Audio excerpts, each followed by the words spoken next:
Nice. Cool. Here we go. All right, everybody. Welcome to the next episode of the Dream Job Podcast. My name is Riley Warren, and I'm joined here by my co-host, Shannon Jacobs. Yo! And we are super excited to have our next guest on with us today, the Professor of Percussion at Texas Christian University, Dr. Brian West. Thank you so much for being here today. Thanks so much for having me, guys. I'm excited to be here. We have gotten to know you a little bit better over the last couple of years and last semester working with you. Both of our groups going to PASIC and getting to have you guys out to do an awesome send-off concert with our kids. And so thank you for everything you've done for our program. And you're just an icon in the percussion ensemble world and the collegiate percussion ensemble world. And we're just so excited to have you on the show today to get your perspective. Well, you're so kind for having me. It's really an honor to be asked to be here, and it's exciting. I'm really excited to see what you guys have going and that you have a platform, for educators and folks to talk about their dream job, because we'll get back to this later in the discussion, but I think I have the dream job, and I'll have to fight with anyone that wants to talk about it, but I have a wonderful job and just excited to get to share about it. So absolutely. Well, thanks again so much for being on. And we just like to start giving our guests an opportunity, just kind of share their background, where they came from, what got them into music, what got them into percussion. You can go all the way back as far as middle school or even before that, and just kind of walk us through what led you into, becoming the director of percussion at TCU. Sure. We'll share a little bit about that. Hope it doesn't get too long, but I'm a big fan of history and sort of knowing where things come from and where we each come from and some of the music we're going to talk about, where it comes from. And so a lot of this sort of ties together. Cool. I'm actually from Alabama, Birmingham, Alabama. And nice. So I'm actually still in just complete awe of what you guys do here in Texas, for Texas bands, Texas music. I'm a band dad now. I'll talk about that later too, but being a band dad is a whole new perspective, watching my child, who's not a percussionist, but she's a flute player, and being on that side. And band in Texas is just crazy. And the music education, the level of music education here is just amazing. So when I was growing up in Alabama, it wasn't quite that amazing. I mean, it was good. And I had a wonderful band director. I had a band director. And so that's the band director I had from beginning to end, and it was him. Wow. We started elementary school, went through sixth grade, and so beginning band actually started in sixth grade, probably a day a week or something, I can't really remember, but there was one guy at the front with everybody and all these instruments, getting started. And so, fast forward many years, when I'm student teaching in Texas, I went to college here, and I'm seeing what goes on in the high school bands here. I was just blown away with all the instrument classes and private lessons and the staff. I'm like, look at all this. I remember the thing that hit me most was at the school. I was at Richland High School, student teaching. Nice. And they had I think there was a trombone teacher and a euphonium teacher and a tuba teacher. I was going, just that alone, I remember Seems that. like overkill. It really impacted me. I'm like, you guys have got it going on. So, and nothing against. I had a wonderful band director. His name was Jim Duran. He's an icon in Alabama in the band world. Unfortunately, no longer with us. But he did a great job. But we didn't have a percussion teacher at our school. There was no such thing. And so through middle school, which was actually junior high, 7, 8, 9, and then high school, 10, 11, 12, there was no percussion staff at my school, nothing. Wow. And so there was a college student or two that was hired for like a week camp here or there. I think that happened twice. And the rest of the time, it was the older students teaching the younger students. Yeah. And then if you wanted some more instruction, you were going to go outside of the school. Right. And so I did have some great private teachers, but that was, my parents sniffing out, talking, making phone calls, and arranging lessons for me elsewhere. Yeah. So that's sort of how I started. But I was fortunate enough after a year of playing, and again, just a very short story, my year of beginning band, because I watch what some of the programs around here do.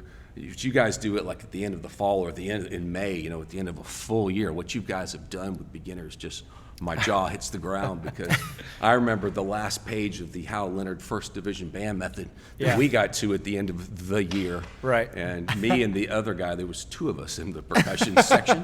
We went up to the band director and said, "What is this thing? What's this?" We didn't know what it was. And he goes, "That's a flam." And I can see him right now going, ba-dum, you know. Yeah. Ba-dum. We're like, whoa, we have learned. And so we left half notes and quarter notes and rests, and we got to a flam on the last day. And that was our year. Rolls, nothing, zero, And this is all on snare drum. Yeah. So, I speak of this just to give you a little context. I've so many of my friends and colleagues are, some of you guys are from Texas and come through these amazing programs, or Right. Go through these killer teachers, and you've been all-state musicians, and there's a lot in this state that just blows me away. So. Yeah. Alabama was good to me. I went, got thrown in the marching band as a 7th grader. They needed drummers, so me and my buddy got thrown in playing bass drum, facing straight ahead. Yeah. Wide open bass drums, no muffling, silver dots, big puffy mallets. Nice. Oh, yeah. Quarter notes. Nice and resonant. And that's all. We didn't know anything else, Yeah. So anyway, but slowly started playing snare drum after that. And then when I started getting towards high school, the main thing I want to get to is that my buddy and I were made co-section leaders of the Drumline, and we were really young still, and our band director sent us to this leadership camp. Mm-hmm. And so, okay, we go to a camp, and there's a wind and then a gar, and then all the Drumline guys get together and we're drumming. And long story short, this camp was in West Georgia, and it was sponsored by the Spirit of Atlanta. And I didn't know what the word Spirit of Atlanta meant. I had no clue what that was. But I was learning from some cool guys, and they were teaching us exercises, and it was a really neat experience. And then after a couple of days at the camp, the drum corps showed up to do a little exhibition, and you got to learn the corps song and play with them. But anyway, I remember hearing this thing in the distance rumbling, at lunch, and we ran over there to see what it was. And I walked up on a drum corps drum line for the first time, and it was literally like a foreign language. I had never seen anything like that before in my life, and it just blew me away. The level of excellence, and just sitting there watching the snare drummers, and we had never played traditional, and so that was really neat to see. And they would stop, and their sticks would come in, and they had all these visuals, and I looked at the quads, and that was just so foreign to me anyway. I just had to come back to the snares. But then this loud rumbling started happening, and then all of a sudden it ended with boom, 36-inch bass. And I'd never seen a split bass line before in my life, especially one with a big drum like that. And just to watch the bass drummers go up and down, it was just, long story short, I walked away from this experience. I got in the car and closed the door, and I said, Mom, I want to do that. And all of a sudden, a fire was lit. I got inspired. I saw something that was just on another level of exciting. And so cool. I did that for 2 years in a row, and I just said, okay, well, I have to do drum corps. I mean, I have to figure this out. Atlanta's about 3.5 hours from Birmingham. That's the closest one. And so met some of these folks, started driving over there to take some lessons with some guys and just try to figure this thing out. But I ended up working extremely hard, and that was, again, my mother tells the story of that was sort of the first time that I had a huge interest in something and became so passionate that I was kind of a medium student before that, not doing great, not real excited, I tried sports, played some soccer and some baseball and this and that, but nothing really hit until that point. Mm-hmm. And she said, your grades got better, and you started working. You were practicing. You were in there with the door closed, and you were going towards a goal. And so that motivation is huge, and it doesn't. That story stays with me a lot because I get to do camps with young students now, and I try to remember how important that experience is for the young student or maybe older student that's walking through the door for the first time. Absolutely. And maybe gets a spark, I want to just pause real quick. I mean, that's such cool to hear your origin story, and I think it's just so important. A couple things. We've had a few people on here, for all of our listeners who, this is their dream job or whatever percussion education thing they do, they consider it their dream job. But it's so important to think about, how good we have it in 2023, especially in Texas and so many places in the United States. You're not the first person to share that you had one band director, probably a great band director, not to say anything about that, but just how awesome it is to teach in Texas and how many great resources we have. I think we take for granted quite a bit. Yeah. And then the other thing is just the chance, you were meant to walk up on this, awesome experience of just watching a drum line. And I just think about, my own experience of seeing drum corps for the first time. And, we were at the DCI show last night, and I'm like, we're all in the stands and it's hot and I get it. We want to be in the shade, but I'm like, no, come on. We're taking the kids. We're going to go to the lot because that might be, the thing for them, even though they're already drumming and all that stuff that sends them to the next level. So I think that's really important. Well, they're lucky to have you guys not only teaching, but to create those opportunities, and to get those students in front of other things. And Absolutely. I too's been watching some drum corps the past few days, and Yes. it's been great. I was up in Denton and then out at a rehearsal last night and seeing some things, and just great, hugely motivational in my early start. Did a lot of concert percussion too, and went to a great summer camp at Sewanee, Tennessee, the Sewanee Summer Music Nice. Music Festival, which was orchestral playing and concert percussion with a gentleman named Dr. Frank Schaefer. Used to teach at used to be Memphis State, the University of Memphis now, and that was the first time that and this is 1985. I'm like a sophomore in high school or something, and all of a sudden I get in what's called a percussion ensemble. And I didn't know what that was. We didn't have that in my school. We didn't have any. We had a concert band and a good one, but I didn't know what a percussion ensemble was, and so I got exposed to that summer, which was really neat. Played in some chamber groups and some orchestras, but that experience of playing in a percussion ensemble for the first time was huge. So that sort of is where I started that. But before I finished high school, I did actually keep driving to Atlanta a ton. And I can't credit all those folks that were at that camp, and I can circle back to their names in a minute. But the gentleman named Mike Back, who was teaching the Spirit of Atlanta. Oh, yeah. Mike Back was just amazing to me and a wonderful mentor and teacher. I did make the line in 1986 when I was a junior, and just had the wonderful experience of just being, humbled and getting cut. Yes. I talk to students. I'm like, if you've never been cut before, oh wow, it's really good for you, because it's an awful experience. But right. When you don't make the team, you learn from it, or when you sit on the bench and have to watch, you learn, right? Yeah. And so I was the last guy cut from the snare line. I was on quads for like a weekend, and that was just this is really a waste of everybody's time. And, then played bass for a while, and then I was the last guy to get cut from the whole drum line. And the other guys that got cut that last weekend in the spring, they went home, but I said, well, I'm going to stay and play cymbals. So I played cymbals my first year and learned so much by just being around the drum corps. And going on tour. I was 15 and then turned 16 that summer, but I was 15 years old and had no idea what was going on. We placed 6th that year, and so we were a top 6 DCI corps, but I'm a little 15, 16-year-old kid, just green as can be, but soaking it in. You know? And that experience of making that line, and I haven't said this yet, but one of the things I'll circle back to later when we talk about some other things is the importance of family to me. And none of these things would have been possible without my parents. My parents were just hugely supportive. Dad had his own business and worked super, super hard and was gone a lot working. And then my mom was the one who was really pushing my sister and I to follow our passions, whatever that was.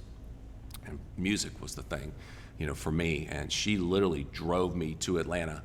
We rehearsed twice a week, by the way, back then. Like in the spring, like from January to May. Right. We drummed Wednesday nights and Sundays, and so I would drive from 3.5 hours with a time change. Oh my gosh. To a 7 to 10 rehearsal on a Wednesday night, and then I'd drive back, and my mom drove me every single time so I could that's either awesome. practice or study or sleep, and try to get caught up on something. But her support, and then she was a corps mom, went on the road, serving food. We didn't have like food trucks back then. Right. We had moms and hot plates, but anyway. Right, making sandwiches. Yeah, right. We had a lot of bread sandwiches jammed together, but Or PB&J. yeah. Anyway, it was just a wonderful experience, and then I was able to play snare drum the next year, and it was just a great start. Drum corps was a marvelous start for me, and I could talk at length about my early years in drum corps. There's some more history later for drum corps, but that's kind of where I got started before I went to college. Sure. I was in Alabama, and driving to Atlanta a lot, and Madison, Wisconsin finals. So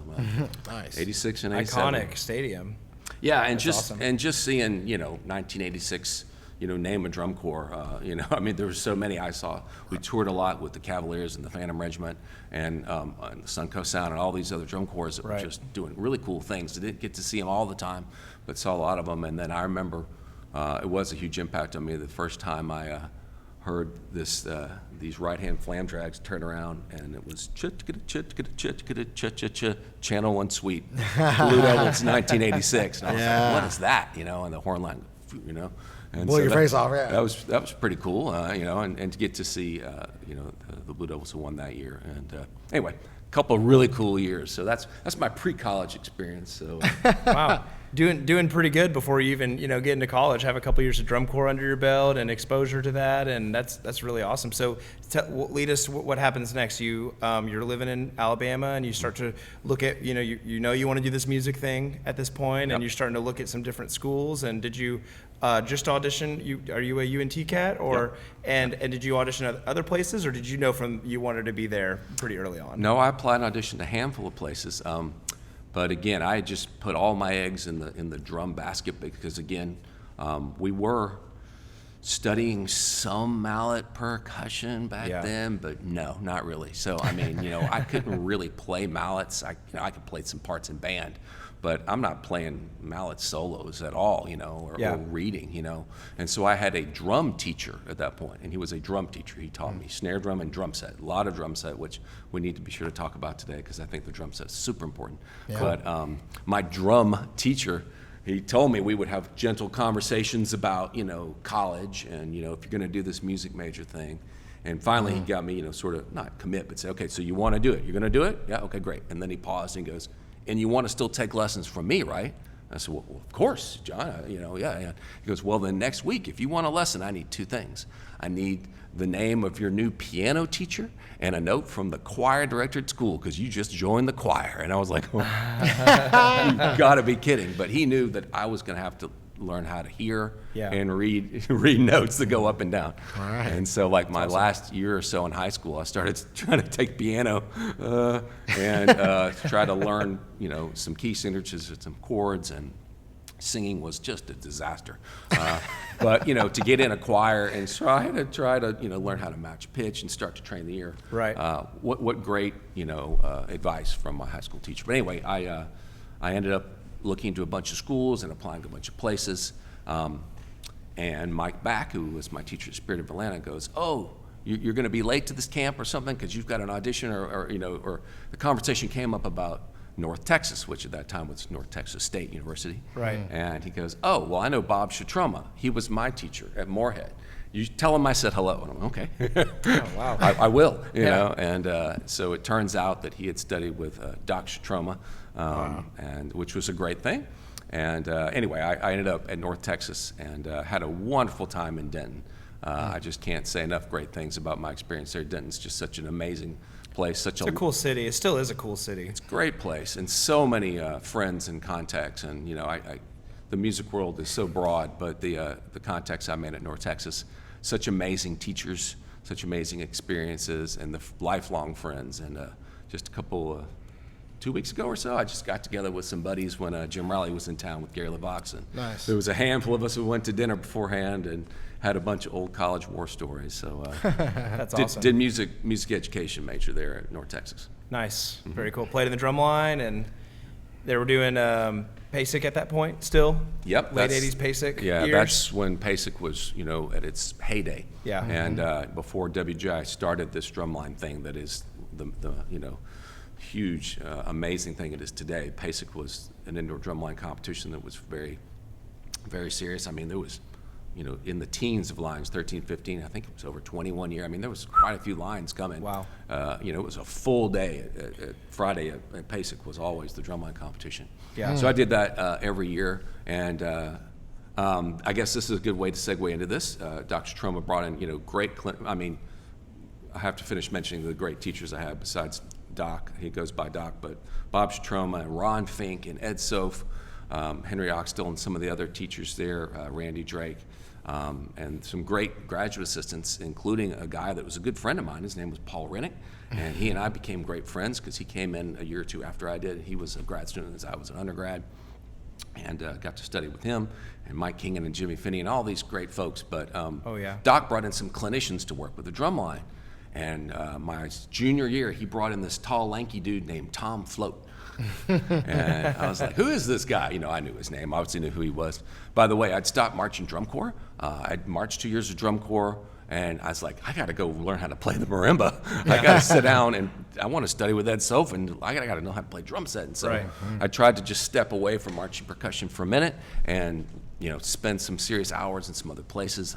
Ended up playing at Disneyland for a summer, which was an amazing thing, the All-American College Band, which I think is still on hiatus, but I hope it comes back. It's such a great program. But cool. did some wonderful drum set and snare drum playing, and living in LA for a summer, which was killer. To see so many musicians that's a whole nother story. But long story short, I met Tom Float, and some of my buddies. He was amazing to work with, just a super human, and I can't say enough about him as a music teacher or marching percussion. Yeah, we can talk about that if you want, but also just a person, just a wonderful human to be around. Probably the funniest person on the planet, I think, that's ever walked the earth, and just always laughing, and my side hurts and I'm in tears just being around this guy. And he was so much fun to be around, and a bunch of my friends were like, well, we're gonna go try out for Blue Devils. And I was like, well, cool, good luck, And then they were like, well, you should. And I was like, well, I don't know, I sort of poo-pooed the idea for a while, and then I was like, well, maybe I will go give this another fling. And just working with Tom was so impactful that I did go audition and ended up marching my age out year at the Blue Devils in 1990, which was Tom's last year. Wow. So snare drum, right? Snare drum. Yeah. I was a snare drum my last year in Spirit, and then all through college, and then marching with the Blue Devils and Tom was just another amazing experience. So just quick connection with Tom, because I should just speak briefly about him, who we lost fairly recently, just DCI Hall of Fame member who's just huge. But the funny part is, if I go all the way back to my story of being a 7th grader thrown in the marching band, not knowing what we're doing, we just have sectionals at somebody's house. The sectional leaders get everybody in a circle on the shag carpet with the sticks. I can see it right now. And they pass out some music. And I don't even know what, and they're like, we're gonna learn this exercise. And up at the top right, and they're like, what's it called? And they said, well, we just call it Thomas Float. And because that's who wrote it, and it was some timing exercise. Because if you don't know, before the Blue Devils, Tom taught at Spirit of Atlanta. And Mike Back studied under Tom. And so there was all this influence from Tom Float in the late 70s and early 80s at Spirit. And so he went to Blue Devils in '82, and Mike Back took over. But all that stuff had filtered through Atlanta, and then some of the folks that had marched Atlanta came to Birmingham. And so there was this, we were learning exercises that he had written when he was marching and when he was teaching other places. And so I had no idea that I would ever meet that dude again, but have all these things that came from Tom that threw Mike Back and Mike's wonderful teaching. And then with Tom, it was marvelous. And then he worked with North Texas a couple times, after that. And then we had a wonderful, long-standing relationship. He came and did camps at TCU, Commerce before then, and the TCU after. And we worked together for more than 10 years, just doing summer camps together. And I got to spend a lot of great hours just picking him up at the airport and going to dinner and going to lunch and having coffee and hanging out. And just a wonderful person to be around, huge mentor. Couldn't say enough wonderful things about Tom, but his teaching, I guess I'll say this and then I'll pause, is that, again, I spoke about him, he's just such a great judge of character, of people. We can talk drumming all day if you want, flame drags, we can talk, but. We're here to talk about, everything under the sun. Great people like Tom, the influence that they have. I think that legacy beyond legacy beyond the flam drags and the paradiddles. I mean, it's so much more about people and the impact that they have on us and the impact that we try to just pay it forward to our students. So yeah, man, 100%, we're there for that. Good. Tom, one of Tom's greatest strengths was just, in my opinion, was just knowing people and reading the room. And we would be out after rehearsal, whatever, at dinner or something, or hanging out at a bar or here or there or whatever. And it seemed like he would just always be able to he was like my mom in a way. My mom and Tom Float could strike up a conversation with anybody, anywhere, anytime, and just start talking, and then spend hours just talking. And I remember being super young and being embarrassed by that, and there's great stories there I could tell you. But I remember watching Tom. He would just sort of find the guy that was at the end of the bar by himself, depressed or whatever, and all of a sudden we'd all be like, man, where's Float? And he's like, he's met some guy, and they're talking, and he probably helped him with who knows what, Tom studied psychology in college and not music, and he knew a lot about people, So anyway, I could talk at length about him, but what a wonderful person to connect with people, and music was the vehicle. And I try to use that a lot in my mental state of, music's great and all, but I'm just trying to connect to people if I can. And if I could even try to live up to the the example that was given to me through Mike Back and Tom Float and these other great teachers. That's where we all are, right? Yeah, I think that's fantastic. One thing I was actually having a conversation with the battery this morning about, like, one of my big things is you're always making somebody feel something. And so I go into a conversation and go into a room thinking that, like, this person's going to remember me. They may not remember my name at the end of the day, but I guarantee you they'll remember how I make them feel. If I come in the room and I'm kind of down, and they're going to remember that. And if I come up and I'm, like, having conversations and we're in a good mood and I'm trying to keep things light, they're going to remember that. Even though they don't remember my name, they go, that guy was kind of cool. All right, that guy was, he was lively, or those kind of things. And it's kind of important, especially educators. Like, we have like one shot to make that first impression on a student, and it's really important to kind of take that into account. And then, like, talking about Tom Float's legacy, like, he did that so much and so well, and for so long that, like, man, we're going to be talking about this legend for years and years. Yeah, great drum lines, great drummers, but the memories come from how he made people feel. Oh, yeah. And it's really powerful. It's just really cool to kind of put a spotlight on that for a second. Yeah. Which is very, it's never a good thing to lose somebody, but, like, as someone who didn't really know Tom or really even know much about his legacy before he passed, recently, to see so many of you guys who I look up to in the percussion community, all come together, and just the outpouring of sharing of his story is so inspiring, and it just, again, it's, it's never great to lose somebody, but the silver lining in that is kind of humbling us a little bit and remembering why we're all here and what we're aspiring to do here in this crazy profession that we find ourselves in. Yeah. Well, I should also mention Tom's wife, Catherine, who's just amazing, and they were the dynamic duo for so many years at so many corps, doing the battery and the pit, and her front ensembles were just ridiculous. But Catherine also just such a wonderful, wonderful person, and anyway, they came out and helped me at Commerce and at TCU, not just with camps, but sometimes with the clinicking the line and things, and just great people there. So great folks. That's really awesome. great. That's awesome.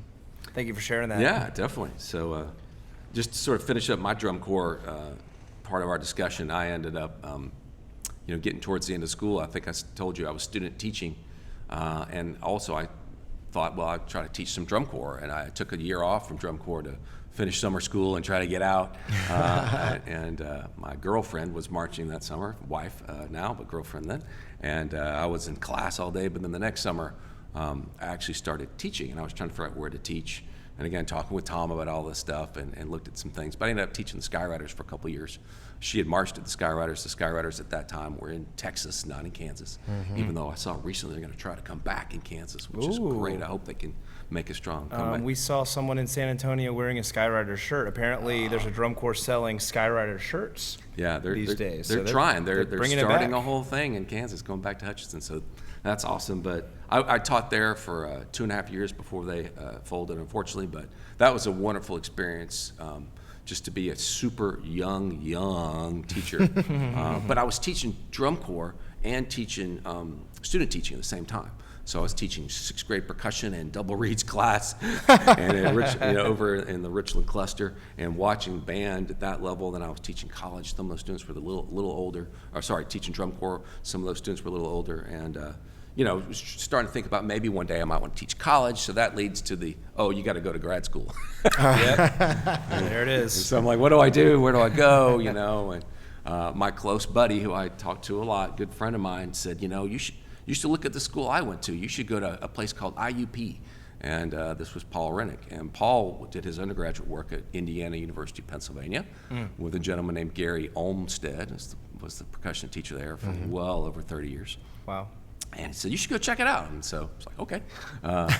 Long story short, I ended up there for 2 years with Gary Olmsted as his graduate assistant, and just loved being there and meetings, getting way out of my comfort zone. Alabama's hot, Texas is hot. I went to, outside of Pittsburgh in the mountains, we're talking snow. And they told me, it doesn't snow too much. And then I get up there and there's feet that way, feet. And I remember climbing to my apartment with snow over my knees going, this is crazy. Yeah. And all my good friends making fun of me and my big coats because I'm freezing cold, and my Alabama plates sliding down the road in my Volkswagen, trying to learn how to drive on that stuff. But that was some good years too up in at IUP with a great percussion ensemble. I had great percussion ensemble experience at UNT, but also at IUP. And IUP was a much smaller program. They were 30 or under students. And so I really learned how to run a college percussion program, seeing North Texas, and then seeing an opposite of a smaller program with one professor. And he was very into conducted percussion ensemble music. He was a big conductor, Dr. Olmsted. And so really helped a lot with what I might do later, Yeah. I thought I was going to maybe go get a doctorate, right after that, and ended up not finding a fit when I was trying to find some doctoral programs. But I just said, okay, well, I'll go get a job, and where should I go? Well, I should come to Texas, because that's where you get a job, right? Right. So I called all my friends who were still in the area, and I moved my life into like storage in Dallas, because I didn't know where I was going to end up, and slept on some friends' couches for a while, and talked to two of the guys I mentioned earlier, my friends from North Texas, a guy named Mike Keenan, who is taught at IUP, but before that taught at TCU, and before that taught at J.J. Pierce High School, and he was leaving J.J. Pierce, and then another friend named Jimmy Finney, and he was leaving this place called East Texas State University. And he said, you should come apply here. And I'm like, yeah, college, cool, that'd be neat. Yeah. Anyway, so long story short, I was very fortunate, and I ended up at East Texas, which turned into Texas A&M Commerce. And Right. so spent some good time there. So what year was that you started teaching at what was formerly known as East Texas State University? 1994. Awesome. And Yeah. so, and we're going to talk about your time there. Sure. But can you just for 1 second, because we had Kenan on, and he kind of shed some light on what percussion ensemble was like at UNT and the late 80s, early 90s, and you were obviously at IUP, and there's a lot of great lit from that time period. But I want to get your perspective on kind of where, what was your experience? Obviously, there's some conducted ensembles, but just talk a little bit about, what was available and what were kind of the pieces, what was in at that time. Sure. I hope we can have a lot of time to talk about, percussion ensemble in general. And let me just say that, you've heard me talk a lot about marching percussion. I like to use the term percussion ensemble to mean any group of drummers playing, So Yeah. we can be outside in the heat, or we can be inside, or we could be, playing steel drums or gamelan, or we could be doing anything. Any group of percussionists, playing together is a cool thing. And that's the only reason I brought this prop, by the way, which I didn't use earlier. I was going to talk about how interesting it is that two pieces of wood, changed my life. Yeah. And how just wanting to hold a pair of sticks, and where we're going to get to in a minute, talking about how far the love of music can bring any of us. It's crazy. So Yeah. anyway, but percussion ensemble back when I was at North Texas, we had undergraduate percussion ensembles that were conducted by graduate students, and I got to study with Michael Keenan and Jimmy Finney and Gary Farrell and a bunch of these other folks, and they were wonderful people and great. But the main big attraction on the percussion ensemble concerts was what they called Doc's Ensemble. Kenan may have talked about that, because Kenan was in Doc's Ensemble when I was a freshman. Ken and I were in the snare line together when I first started school. He was older than me, and I got to watch him and all these amazing students playing Doc's Ensemble, and I was like, oh, wow, look at that. And it was like really large, forces playing. Now, they were playing at that point mainly pop tunes. Yeah. And so they were playing a lot of transcriptions. But it was killer, because North Texas is known for having a couple of decent drum set players. Yeah. And so they'd have One these or two. killer rhythm sections and these mass ensembles. And again, the undergrads ensembles were, a little smaller and doing more of what we might consider the concert legit percussion ensemble stuff, which there wasn't still a ton of, but we're going to get to that conversation in a minute. Sure. But we'd each get a tune or play a couple pieces each, and then Doc's Ensemble would come and play this massive pop tune thing, and all the students in that ensemble were transcribing these tunes, as Kenan may have told you about. And there's a great body of literature from those years, thanks to Dr. Troma, and then Drop 6 was his publishing company he did for a while, and Roll Off carries all those pieces now, so you can still get them and play them. Cool. But it was very inspirational as a young student to watch, and because it was such a large place, and still is, there was, we had each of these undergrad ensembles, 2 or 3 of them, and then there was a steel band and a gamelan, and and the Doc's Ensemble, and it was an all-day event. So very cool and very inspirational to get to watch all those ensembles play. It was really neat. So by the time you got to IUP, were there more larger percussion ensembles and less novelty tunes, or was it still were we still kind of in that realm? Yeah, it's coming, right? Yeah. It's coming, it's growing. Late 70s, early 80s really is when we start to see those pieces grow. And even more of the smaller pieces. Let's just not, we won't talk about larger or conducted or not, or we'll talk about the term percussion orchestra later. But let's just talk about music written for us, There's just wasn't that much, and we can go way back to ionization and then some of the things John Cage did and all these other people, which is great, but there's just wasn't that much of it. So we just need more. We're the young kid on the block. We need more music, And so there's some more things coming along in the 80s, and then by the time I get to IUP, it's early 90s, and there's some things, and so we're playing some concerts now, and there's some conducted literature, which is really cool. And that sort of can transition us into my conversation. Once I got to East Texas, I was there for a very short time, and I was hoping to be there a little longer before the conversation started, but a really nice gentleman whose name was Dr. Bob Houston.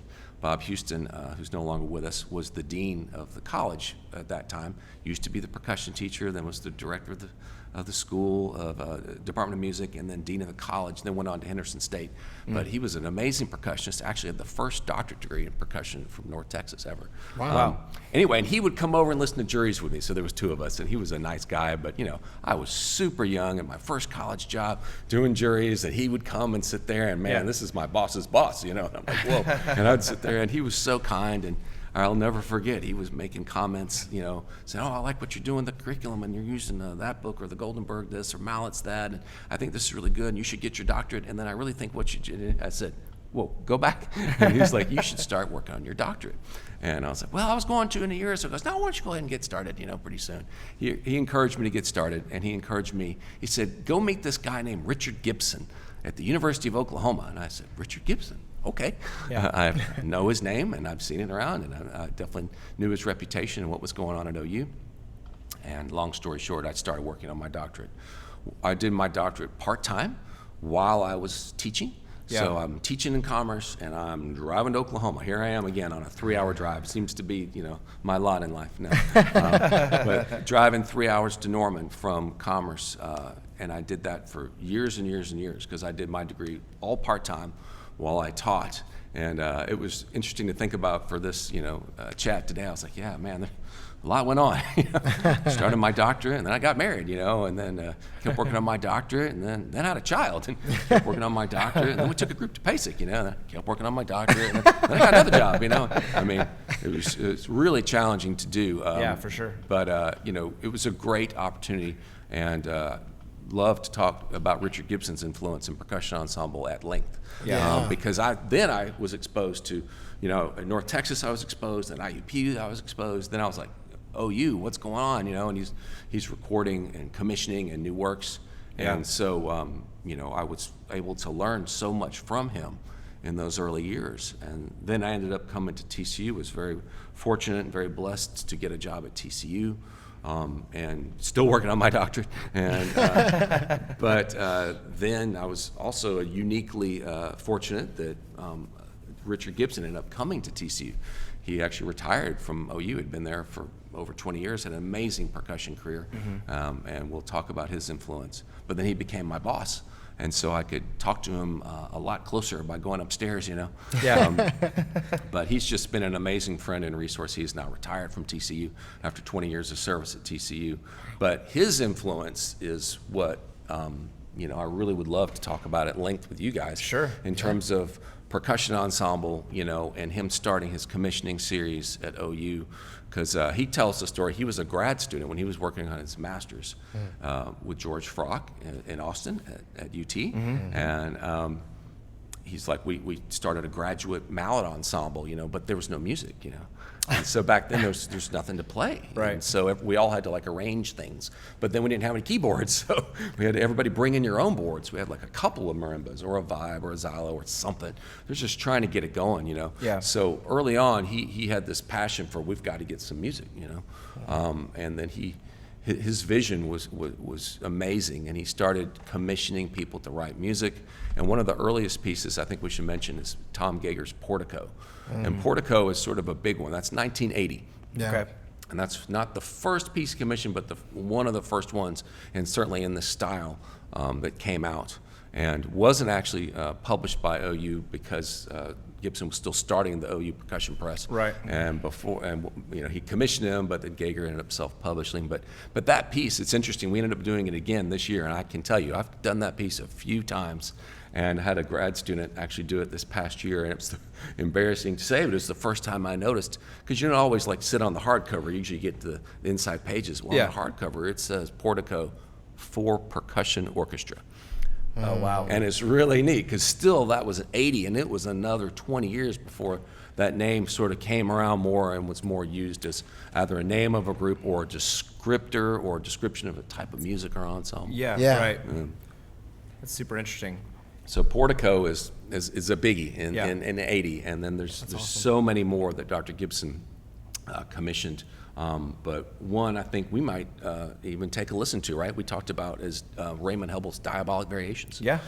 Diabolic Variations is around mid-'80s when Dr. Gibson, Raymond Helbel, first of all, if you don't know his name, as a composer, for those out there, look him up. He's no longer with us, but his work with Lee Stevens, because Lee Stevens sort of revolutionized everything we did on keyboard, right? Right. Everything we did on marimba, Lee Stevens is like, he just redid the wheel.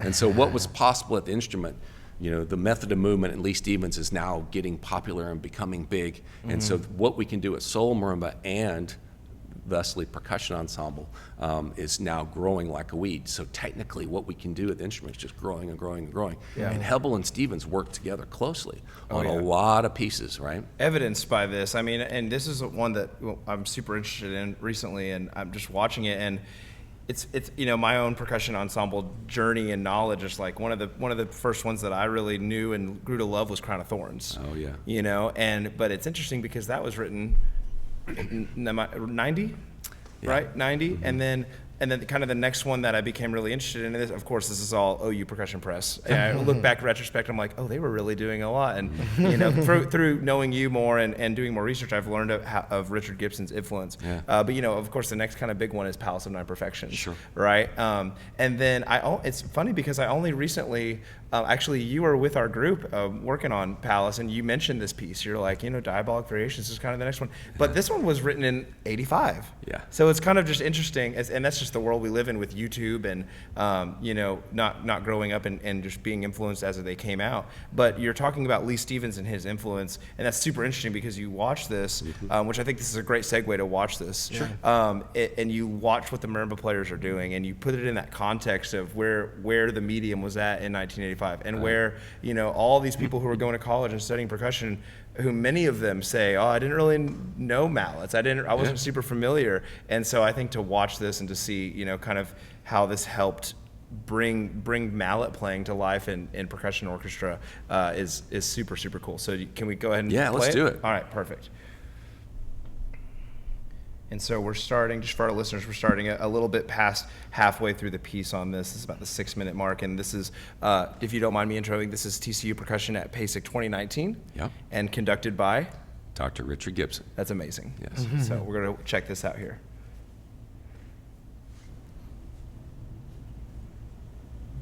Wish we could listen to the whole thing, but we picked a chunk for brevity, Yeah. starting at the soft section to the end.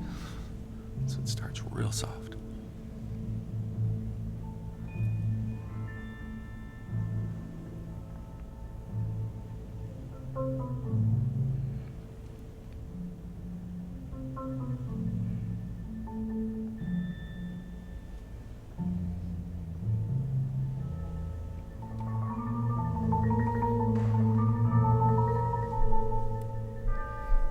I've been told the Kurtali part is deceptively hard in this piece. We should talk about that in a minute. Well, bells kick it off, and then the Kurtali's here.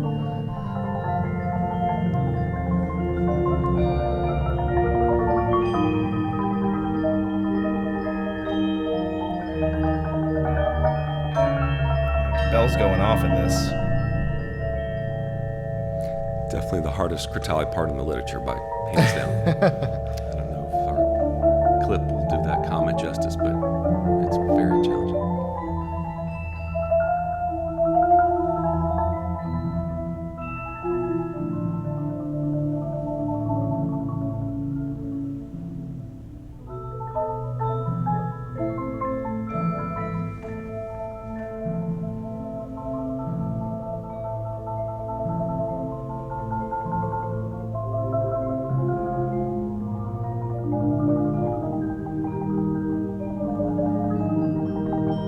just the importance of rolls in all of these great pieces. The way the composer uses rolls on the marimba to create beautiful, lush harmonies. And the marimba parts are just very challenging. The solo marimba works are really hard. Yeah. Yeah. And so are his ensemble pieces.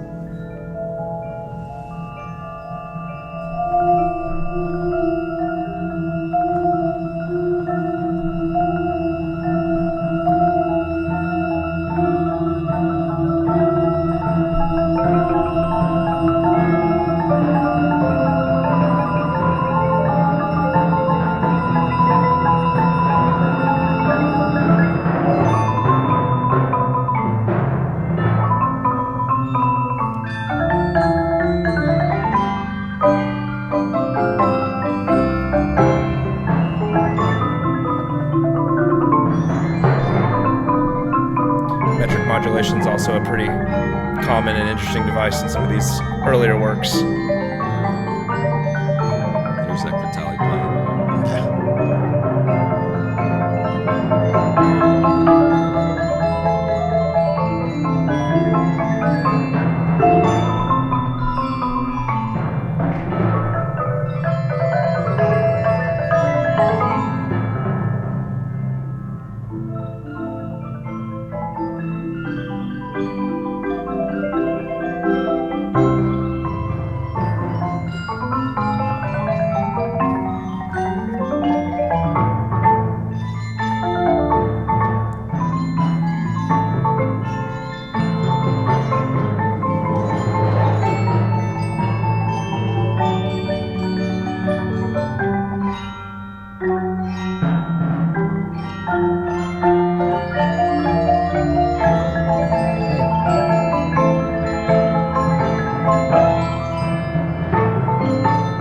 Those are great colors.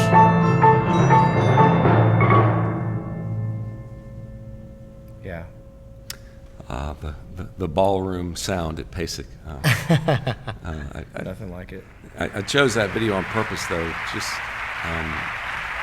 the importance of that piece and of that man conducting that piece on that stage is huge. I can't even, the impact, it would take us hours to try to discuss, but this is mid-'80s when Diabolic Variations comes along. And again, Dr. Gibson's vision was, when people talk about the percussion orchestra, his vision was just melodic, harmonic playing. Rhythmic playing is so important, right? Mm-hmm. And drum playing. I'm a huge drum set player, and I come from a marching background, and I think rhythmic playing and responsibility and technique, and I could talk for days. But also the ability for us as percussionists to be able to play melodies and harmonies on our own or in a group setting and carry the tune. We do not have that opportunity in the wind band or in the orchestra or in anything else we do. We're accompanying a lot, and even in jazz band we're leading, but we're playing time. But the ability to play what the violins do or the woodwinds do, or to carry the tune and play the main melodies and the harmonies, that wasn't going on. Now, we did a lot of that, Musser did a lot of that earlier in the last century with his marimba orchestras and stuff. Mm-hmm. But what was the music? It was transcriptions of classical music. Yeah. And so that was great. It was awesome. But now it's, can we play like that, but music that's written for us? Yes. Specifically. And that's what, other, Gager in 80, in the mid-'80s here, Hebel, 85 or 86, I think. I think 85, and you mentioned Crown of Thorns. Dr. Gibson is trying to commission all these composers, one being David Maslenka. Mm-hmm. If you know anything about David Maslenka, he's getting a little popular around this time. Yes. And so, Dr. Gibson commissions him. He says, "Yeah, sure." And then, and then Dr. Gibson writes back, before email and says, "How are we going?" "Oh, yeah, sure." Anyway, it gets getting put off, and he keeps getting more popular. And finally, Maslenka tries to turn him down and say, I'm too busy. I don't have time. Never mind, And Richard Gibson's like, "No, why don't you just hang on to it and let's keep this idea." And I can't remember if he actually invited him or how the story ends up, but long story short is Maslenka heard Diabolic Variations when Gibson premiered it at PASIC in 85, I believe. Wow. And heard the piece and then came up to Gibson right afterwards and said, "I'll write your tune." Wow. And from that came Crown of Thorns. That's amazing. And then there's a bunch of other pieces to talk about in between that we should mention, but Diabolical Orchestra's Crown of Thorns, and then you mentioned Erica Wazen's wonderful work with the Palestine Perfections. Yeah. I mean, these are just huge pieces in our literature, and again, the Palestine Perfections, more than the others, started to get longer in length. Yeah. And we started to have multi-movement works. Yeah. Like a larger symphonic work, and we percussionists, back who just a couple decades, generations ago, were just drummers. Yeah. We are now carrying the melodies and the harmony as well as the rhythms. Yeah. So it's a real interesting, important transition. Yeah. And 99, 2000 is Palestine Perfection. So Yeah. we're looking at 80 to 2000 is 80, 90, 2000. That's a real big time period for percussion ensemble. Yeah. Would you say that Palestine Perfections marked we're here? Did it feel like when that piece came out, it was like, this is what this is what we can achieve, and this is what kind of carried us, even into the next 10, 15 years? Or were there other landmark pieces? I know we're going to watch some other pieces, but that's a long, 80 to 2000. A lot happened in between that. What do you feel? How do you feel about that piece in particular and that landmark destination? There's so many other pieces that we should mention if we had more time. Sure. But yeah, I think that those pieces, not necessarily 2000, because Diabolic Variations, man, you play that from 85 and you're like, okay, we've arrived. That's right. That's some serious stuff. thing. Yeah. But it ebbs and it flows. And Sure. and again, I should have given this disclaimer long ago. I talked a little bit about loving rhythmic percussion. I love small chamber percussion ensembles. Absolutely. Whether they're keyboard or drum, small trios or quartets or quintets. Yeah. Awesome. Unconducted stuff. Very great. Very cool. Yeah. So, Right. but very different, achieving different goals and different sort of responsibilities, and playing in a larger group, if you want to use the term symphonic or whatever, whether it's a large band or a large orchestra or a large percussion ensemble, percussion Right. orchestra.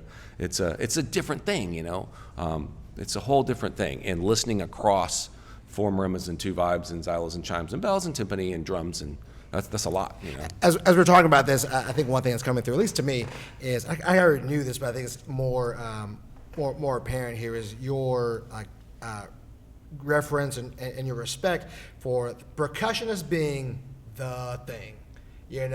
We've spent so many centuries in the back of the room, right, kind of accompanying, and then percussion orchestra being, hey, this is all the percussion, this is all the drummers doing the thing from beginning to end, self-supported, self-sustaining, and the reference and the gravitas and the cachet that it brings to the instruments. Sure. Because there's sometimes maybe those are toys back there, you hit it. And the legitimization. Yeah. The legitimization of our at another level of kind of who we are as musicians, not just people not people keeping time and filling that role, but like we are the musicians, and like you said, violins are playing this stuff, but we don't have anything like that was ours. And the expansion of mallet literacy in that whole field and how it all relates together. So yeah, just really cool to kind of see and kind of take stock of as hopefully younger audience members and our students will think about that. Like there was a time where it's just it wasn't that respected.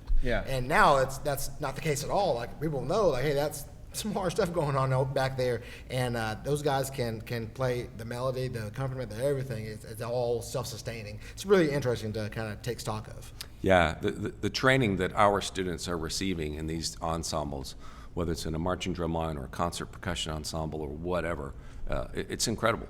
And in my opinion, the other music educators in other fields, whether that be bands or orchestras, et cetera, when they realize that training that's going on and how it just does nothing but help the students in their ensembles. Right. Yeah. It's incredible. The stuff that we're learning, the ears we're developing, the musicianship skills that we're developing in our percussion ensembles, regardless of which ones they are, those skills can't be developed in the back of some of the other groups that I have the utmost respect for. Right.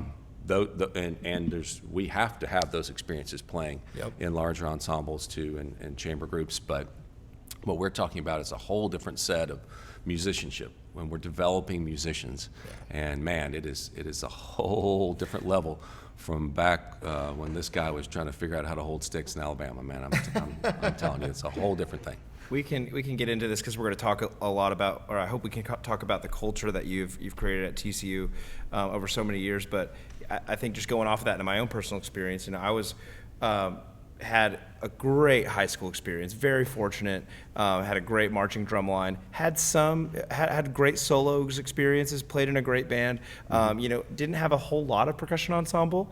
And so it wasn't really until I got to college that my eyes were open to like, oh, this is like, it's really hard to learn a percussion ensemble, and it takes a lot of time. It's not a marching show where you're training the same thing every single day. I mean, I've got to get in the practice room and I've really got to do the work. And, I think even more as a teacher, doing score study and helping my students achieve that level of greatness, it really opened my eyes to how crucial this art form within our art form is to what we do as a whole. Yeah, it's so important, and I want to continue our discussion. But Yes. I told you a minute ago I was going to, try to also emphasize my love of the drum set and how important drum set is, because we were talking curriculum and all this stuff, and it's there's so much to do as a percussionist. You'll never get bored, right? No. There's so much to do. But drum set was a big part of my upbringing. I played snare drum for a year. We didn't get a pad and a bell set. I got a drum. I got a Ludwig's Acrolite snare drum as a beginner. And then in a year, I stuck with it, and then my parents bought me a drum set. And then, man, here we go, drum set. I just wanted to be, I wanted to play like these idols I had. I was listening to the records, listening to Neil Peart play with Rush, and John Bonham play with Led Zeppelin, and Stuart Copeland with the Police, and all these groups.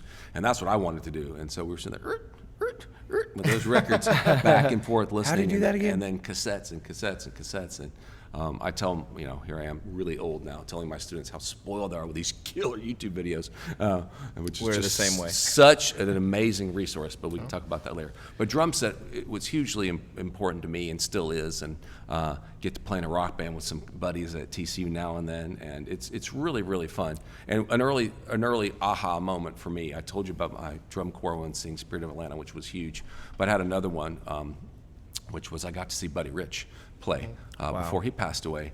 And again, I just want to credit the upbringing I had with my parents, and my mom was so influential and so outgoing, and she took me downtown to see Buddy Rich play at a nightclub, a big band, and I'm 15 or who knows how. I can't get in this club, And she's like, no, you're getting in. You need to dress up, and she dressed up, and it's a big story I tell all my students, because my mom would never take no for an answer if it was important enough, and she knew how important this was for me to see this man. Yeah. And we went up to the guy, and the guy was like, we're sold out. Sorry, we're sold out. And I'm like, ah. And so we start to leave, and I'm like, okay, Mom, let's go, because again, I'm a young kid with my mom, and I'm like, let's go, Mom, and she's like, no, we're gonna hang out. I said, no, come on, and I'm embarrassed, and she goes, no, we're gonna go over here and just wait. And she watched some guy kind of come up and get the same sold out, and then watched him pull out his wallet and hand a few bills under the table, and then he sort of slid in the door, and man, my mom made a beeline for that dude and made a scene like you wouldn't believe.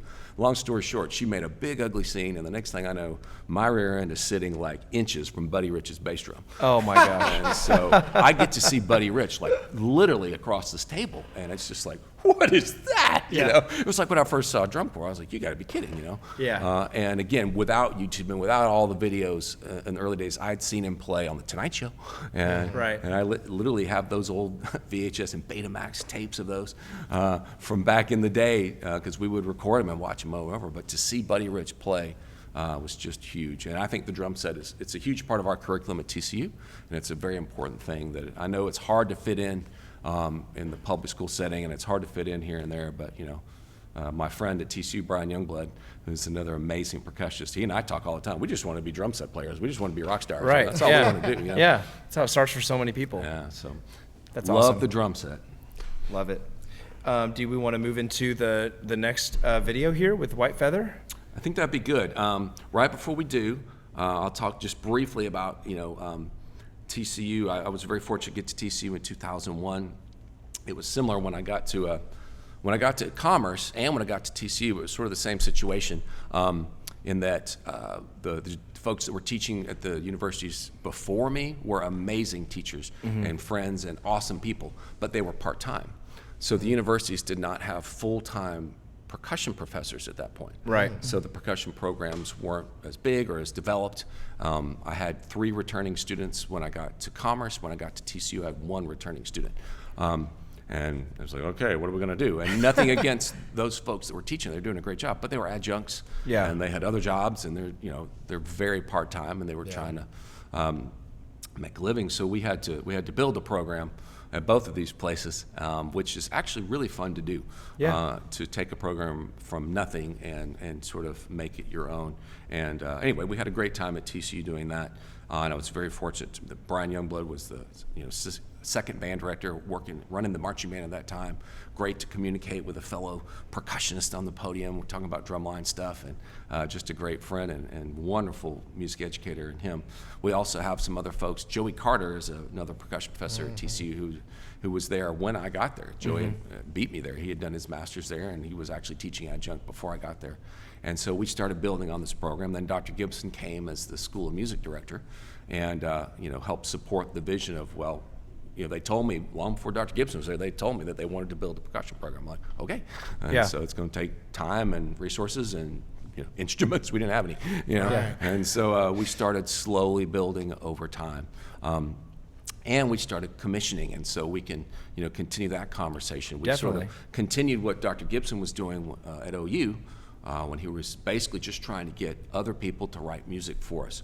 Percussionists, but also non-percussionists. Yeah. I'm real excited to try to not only get the amazing percussion person we know, A or B, to write for us, but if we're talking about a Wazen or Hebel, these aren't percussionists. Right. It's like these are not percussionists.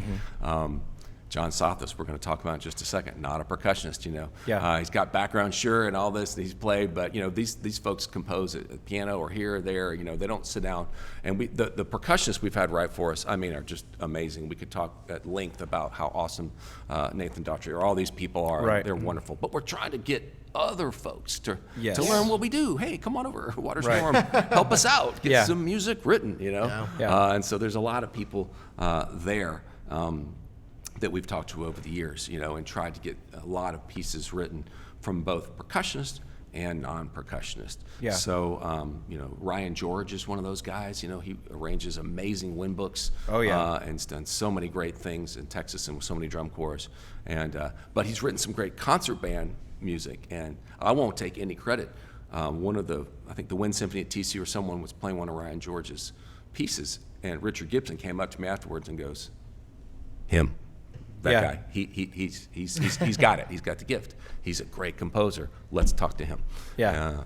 And so we commissioned "Consider the Birds" from him, and it is a wonderful piece of music. And so that's another one of those stories of trying to bring people in from the outside to write for us. Yeah. Again, kind of at this point, it is legitimized, but trying to say, hey, these composers who are already composing for string quartet, and because if you're a composer, especially these times, you're already composing for maybe wind band or orchestra or instrumentations that have been around for a while. So getting them to do it for us, for this medium that's still kind of new, really puts a period and puts their stamp of approval almost on what we're doing, which just helps propel the medium itself. Yeah, and another one I need to mention that we were real excited about, and I remember Dr. Gibson, he's retired now, so he was not around this year when we commissioned Nicole Piano, who wrote us a piece that we played last fall. And she, again, trumpet player,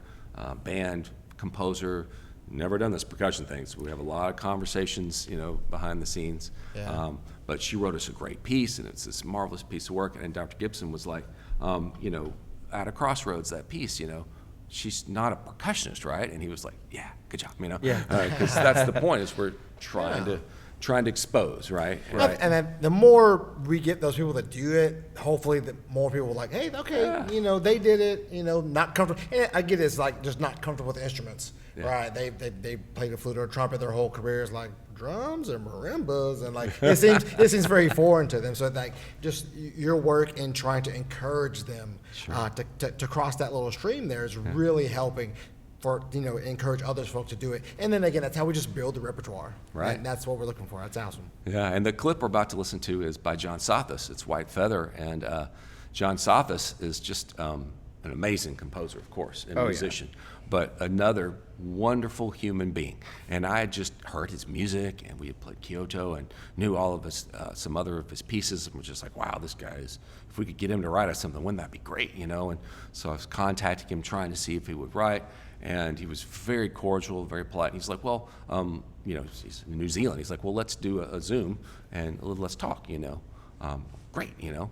And so the first conversation we had went for almost an hour.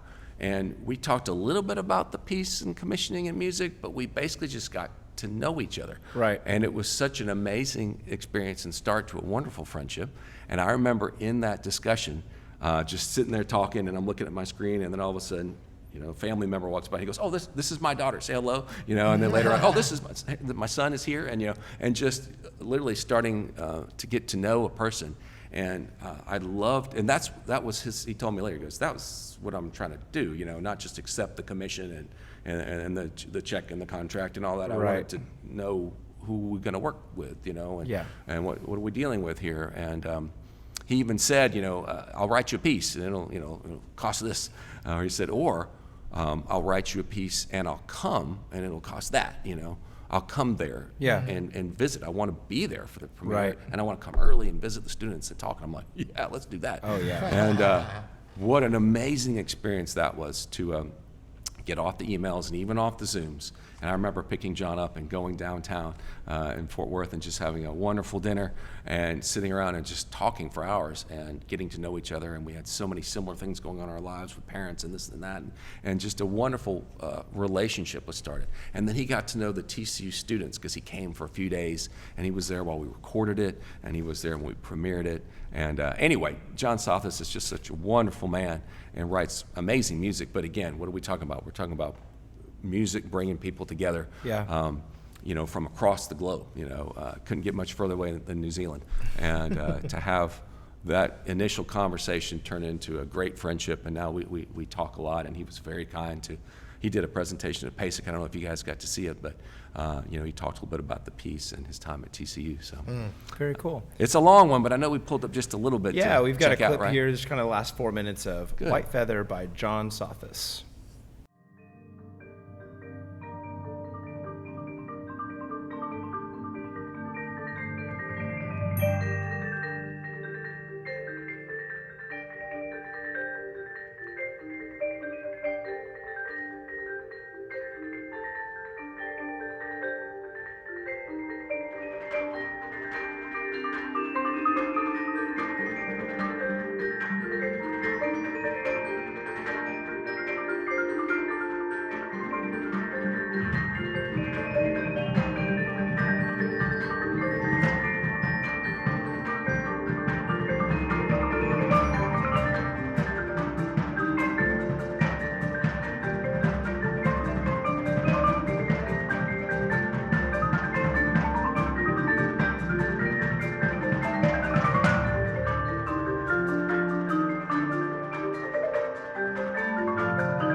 So driving and interesting with all the different melodic lines. It's like you could just pick one and listen to, and it kind of takes you somewhere.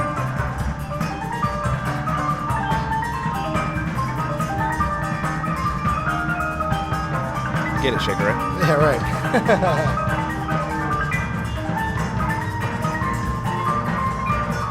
Like this bass marimba part going on too.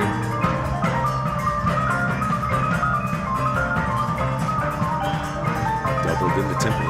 Yeah.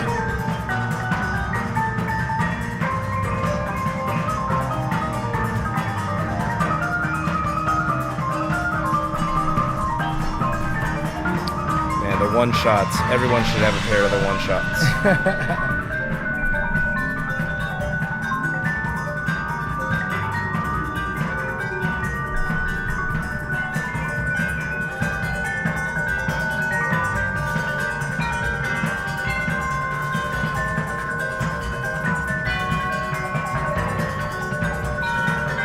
Cool arm-docking part there.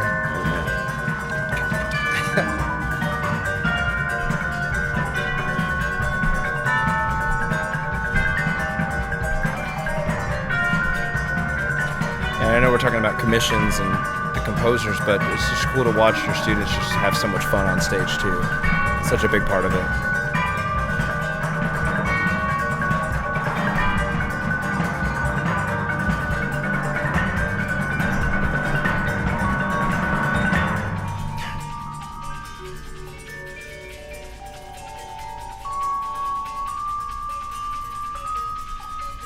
Double shaker, right? Nice.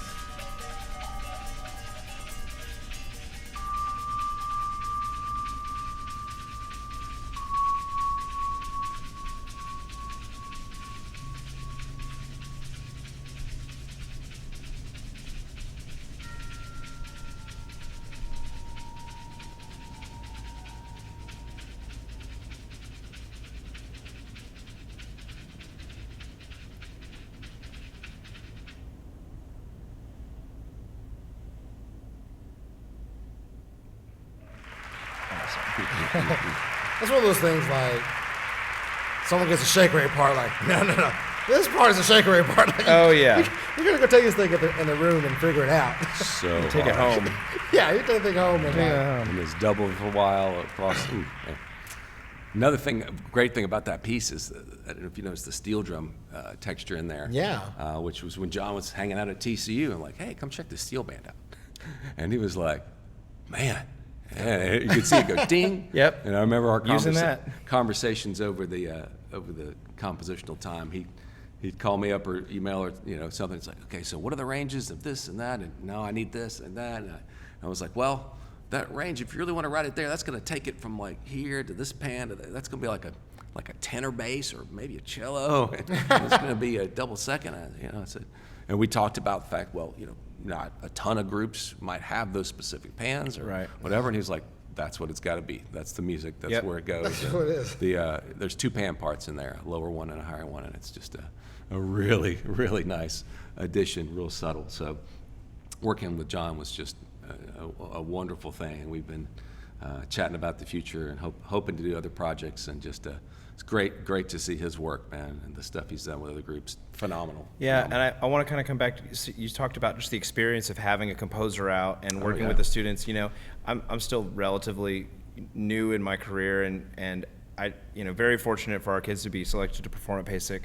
And I think what I maybe didn't think about, thank you, during that experience, and what I very quickly realized was like, to make this a great experience, you got to get a lot of people involved. Yeah. It's not just about me and Shannon, and it's all about the kids, but it's all about creating an experience for them that's beyond just what we can give them. And so having Jeff Osdemore commission a piece for them, and having Jeff, the wonderful human that he is, get to come and work with the students, and not only come and work with them, but be excited to come and work with them, and the experience that they got from working with a composer, they already kind of had known him because he had been around our program a little bit, but to have that unique experience.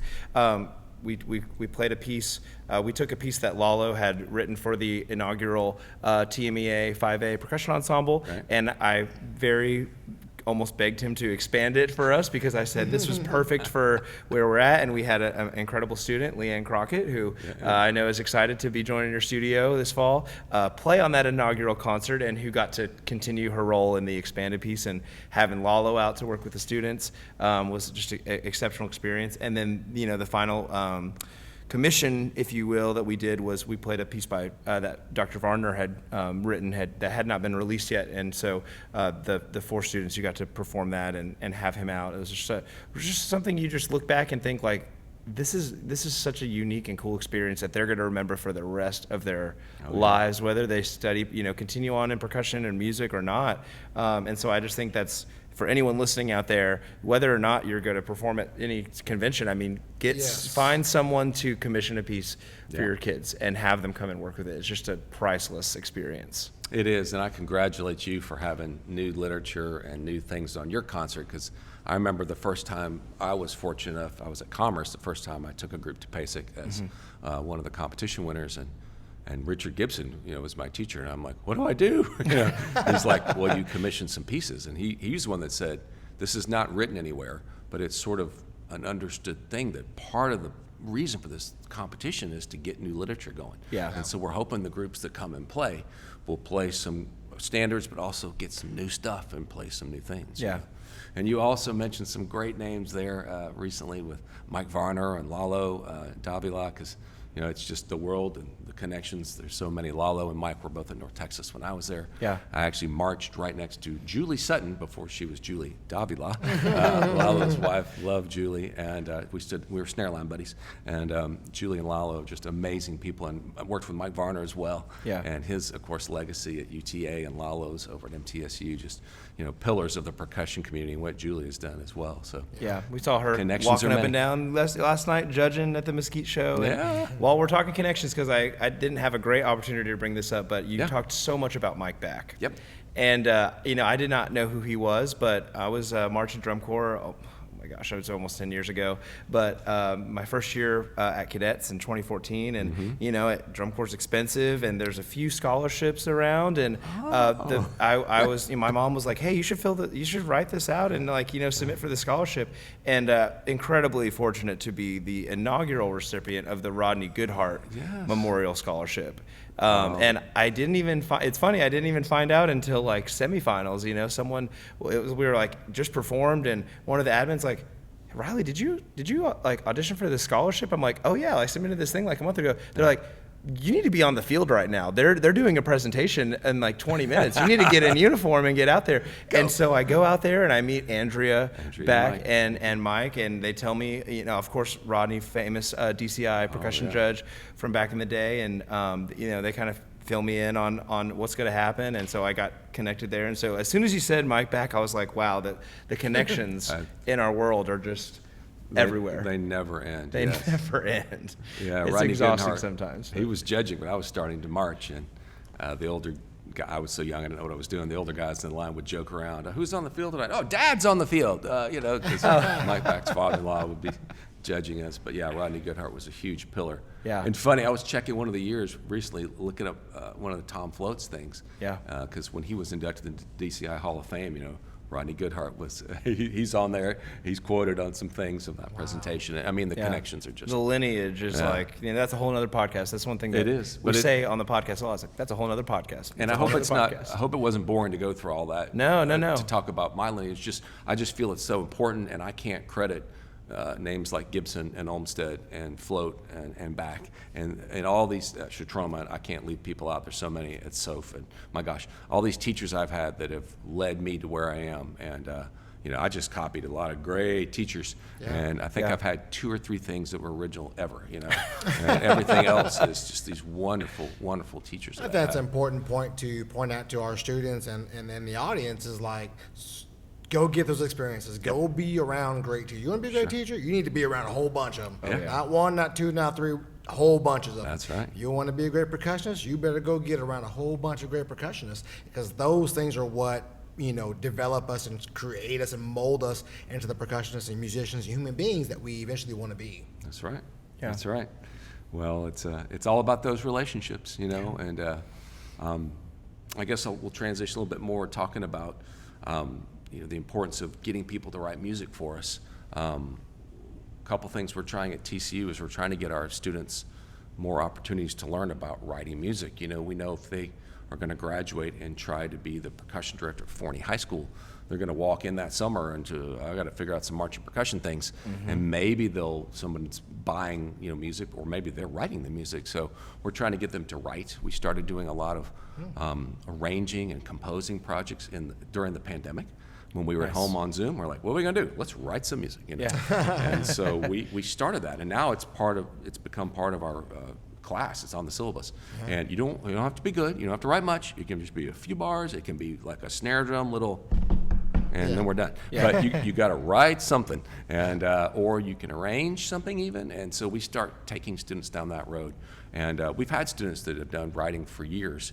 And I could talk about them for another podcast or two. I'm so proud of the former students we've had that started doing some writing in school. Yeah. There was one guy who I saw less than 24 hours ago. I ran into him at a rehearsal last night, a drum corps rehearsal, and I remember as a student project, he wrote this little piece called Escape Velocity. Dave Hall was a student, and he wrote a piece for his master's recital. And I was like, wow, that's amazing. That's cool. We're going to play it next year at PASIC. He's like, what? I'm like, yeah, that's really cool.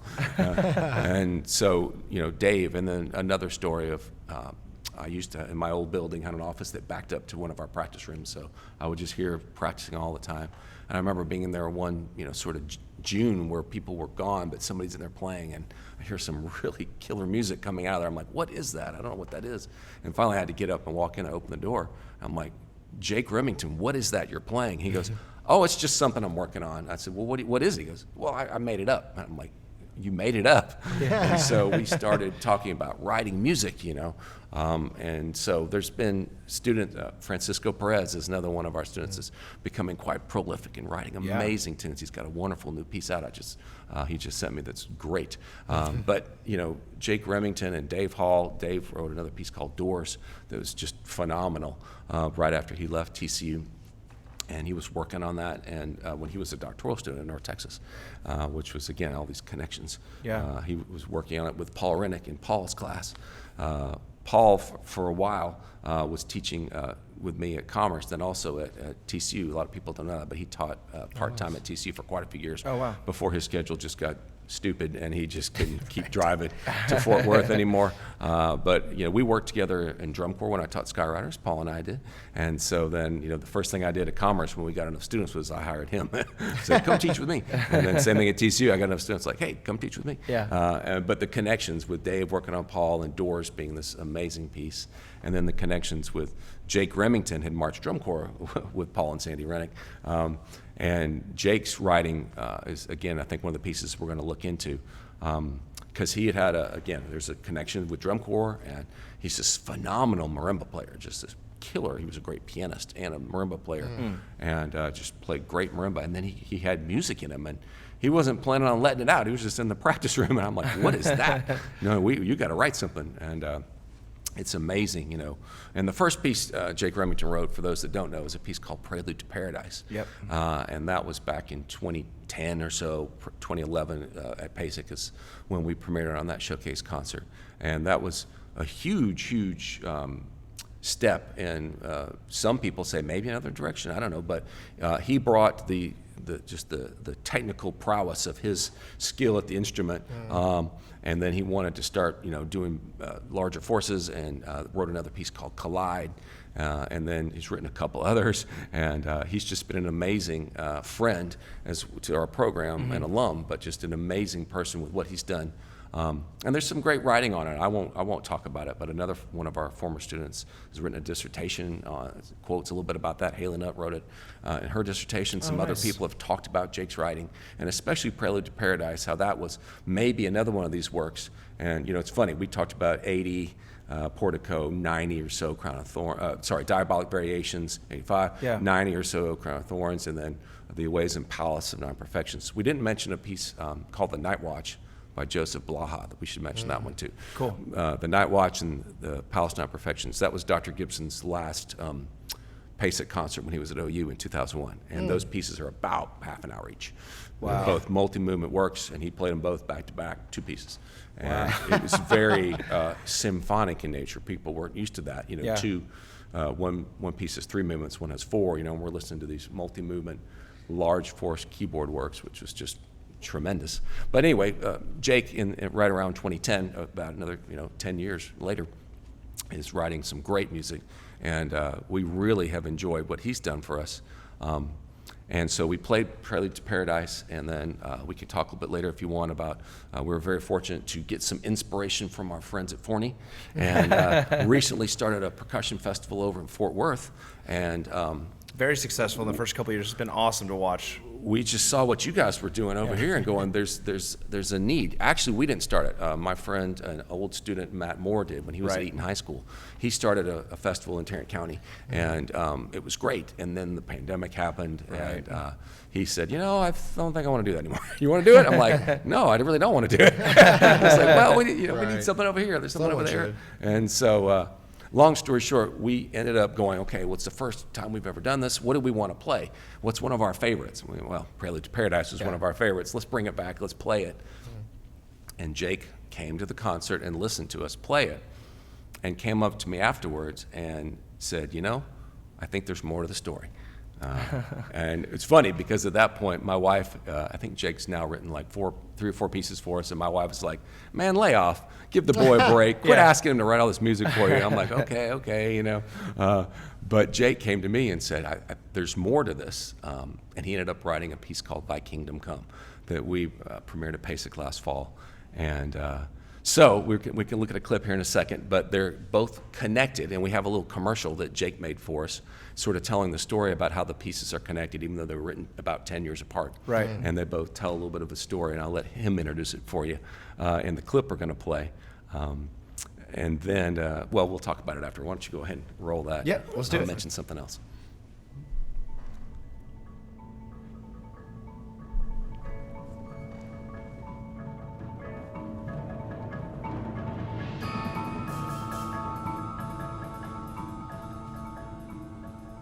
Hi everybody, this is Jake Remington.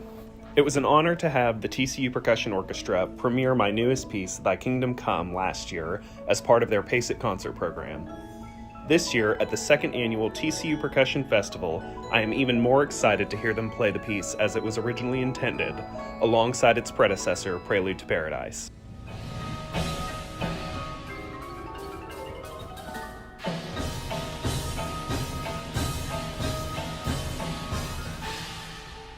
The 2 pieces, when played together, are over 20 minutes of music that chronicle the stories in the Book of Revelation, and although the original piece did a wonderful job of setting the scene for the entire work, we are excited to present the thrilling conclusion to this epic story.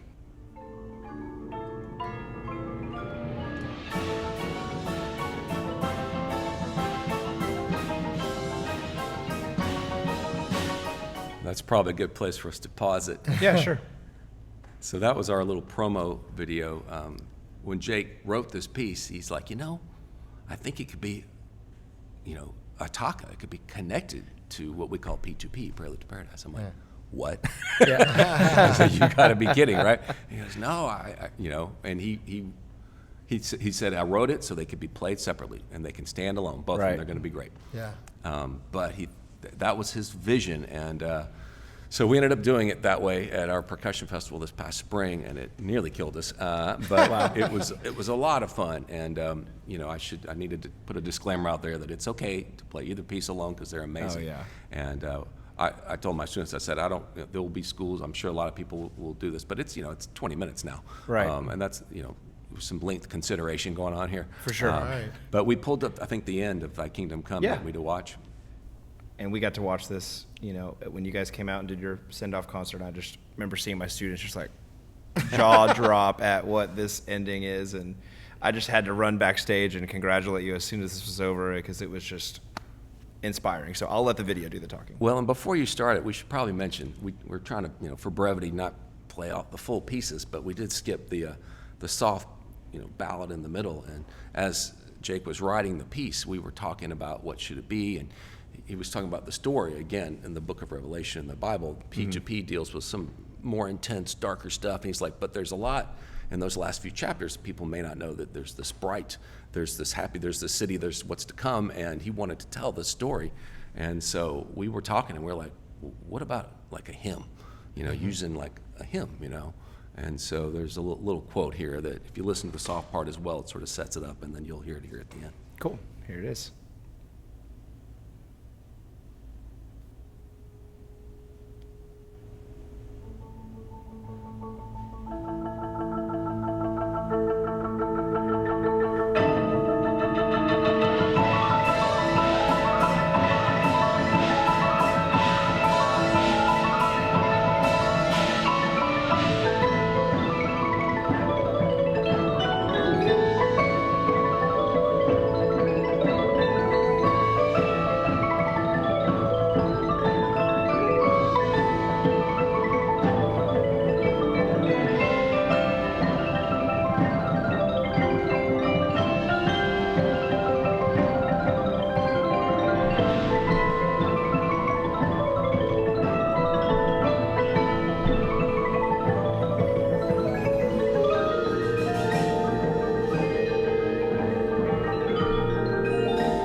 marimba hands just going. Just going.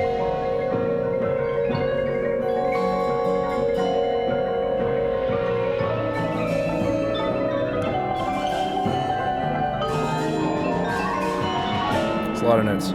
It's a lot of notes. There's a lot of notes.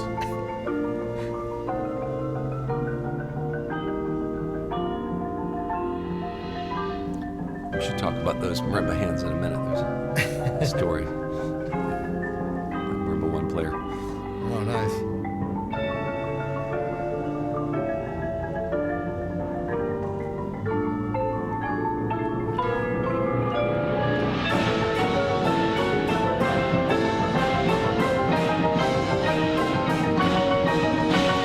Double vertical chops.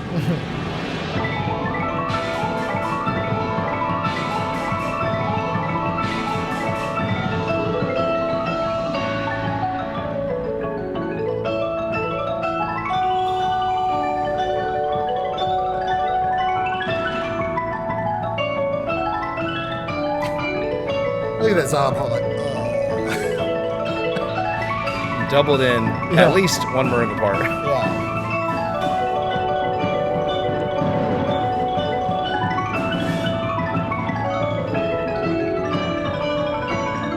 Yeah, you gotta have your Wheaties for this one.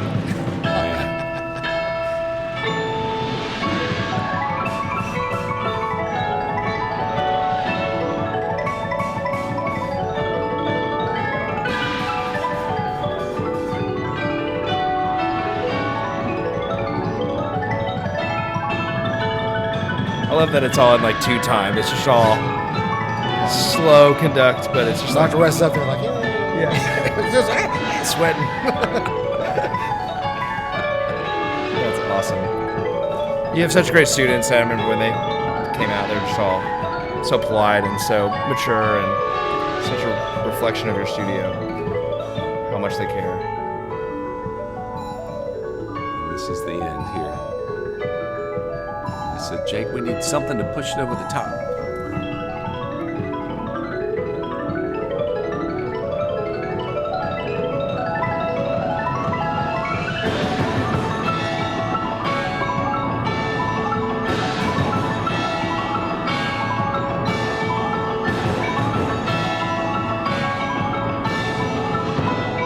It's amazing. Those handbells just laying around the studio, like, use those.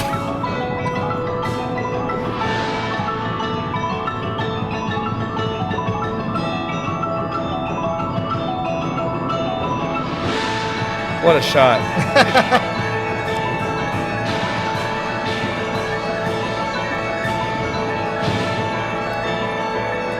Bring your earplugs.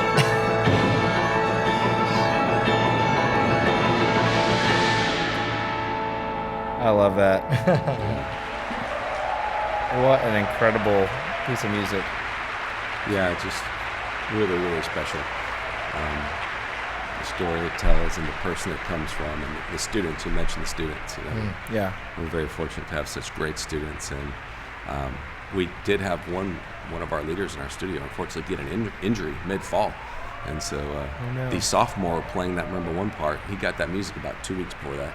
And, Oh my gosh. There's another young lady that played some of the other tunes, got the music 2 weeks before that, and it was a great conversational shift. Although I want to come back to Remington if we have time and talk more, but you know, when we had that challenge, we're like, you know, someone's got to fill in, and we handed out this music, and we had this wonderful artist diploma student who's actually from Columbia, and she came in and like the next day was just reading this Cliff Walker tune, and just, you know, just played the snot out of it. And I remember our students all kind of, because she was new, it was her first semester, so they didn't really know her yet. They were all kind of going, you know, whoa, you know. And so we talked about, well, what if you got this part, you know, a couple weeks before the gig, you know, would you be ready? Yeah. And so that was great conversational fodder for the studio of practice and preparation and trying to get ready for whatever comes next in your future.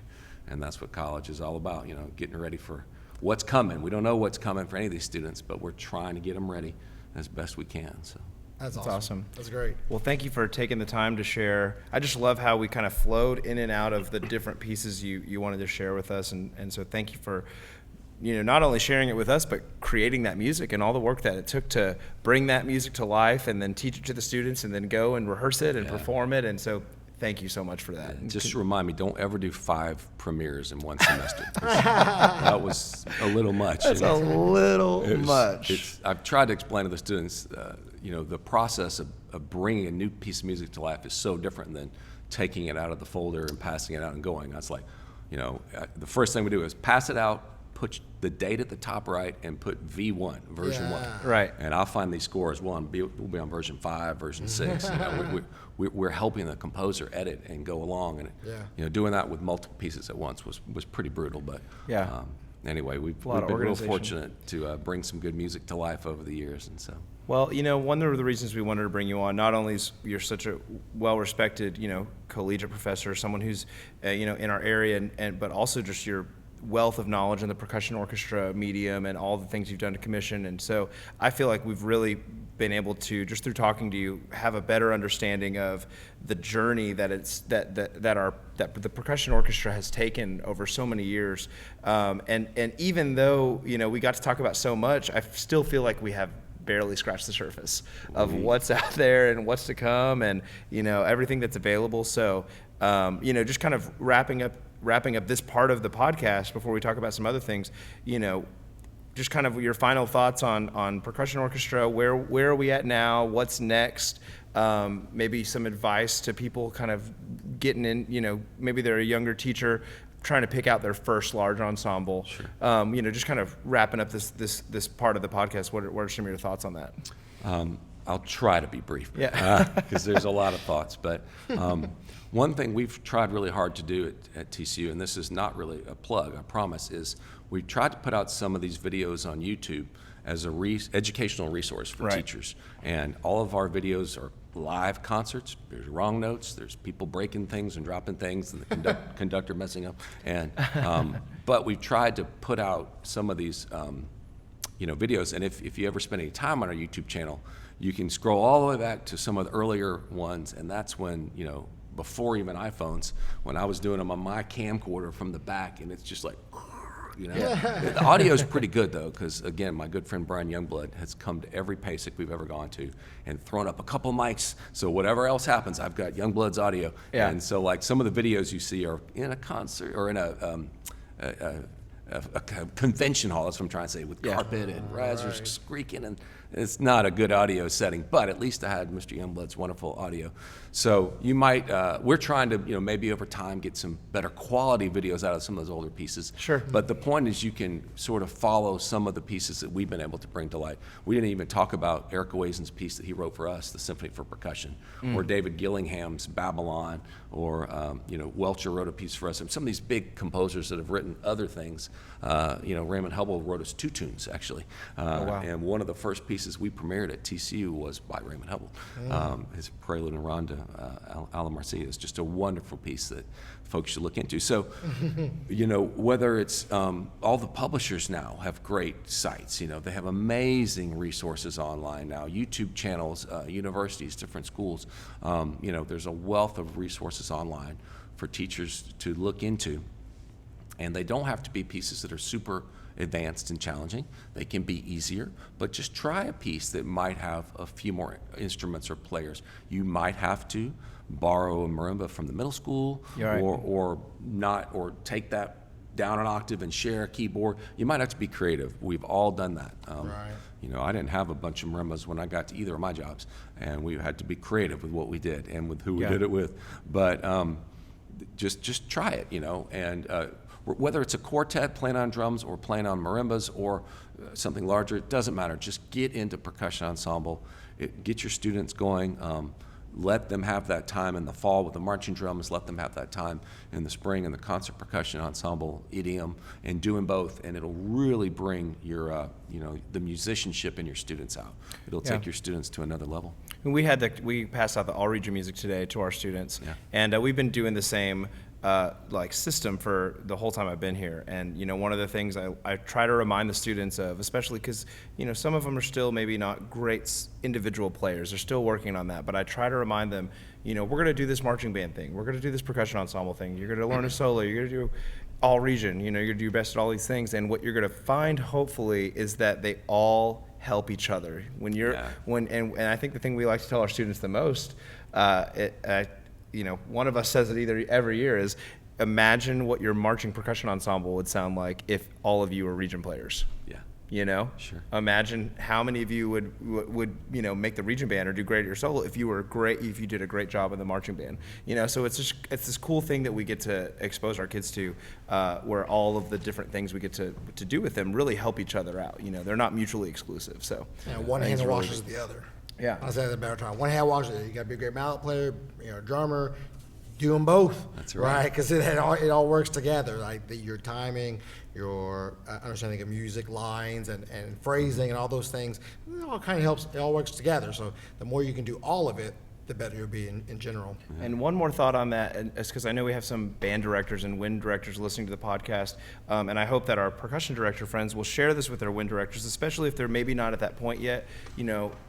The wind directors and the band directors I really need the percussionist in the band class, all the time, and it's hard to get you out to do that. We're really fortunate to work with some amazing band directors in our program, and they understand, and what I want to implore other educators out there to understand is that when your kids are rocking on the percussion ensemble thing, they're playing things that a majority of the time, unless we're talking some of the top wind ensemble literature out there, they're playing stuff that is challenging them in ways that they're not being challenged in the band room. Sure. And that's not to say that they shouldn't, hold the music they play in the band room to a high standard, but it's going to make them better in there. So when we get to go out 4 days a week and work on, whatever it is we're working on, when we come in on Fridays and we're doing full band, it's like the kids know their stuff, and there's still time in there when we take them out to spend time on that stuff. So I want to put that out there for anyone who might be listening who's like, I just don't know how to approach my director about.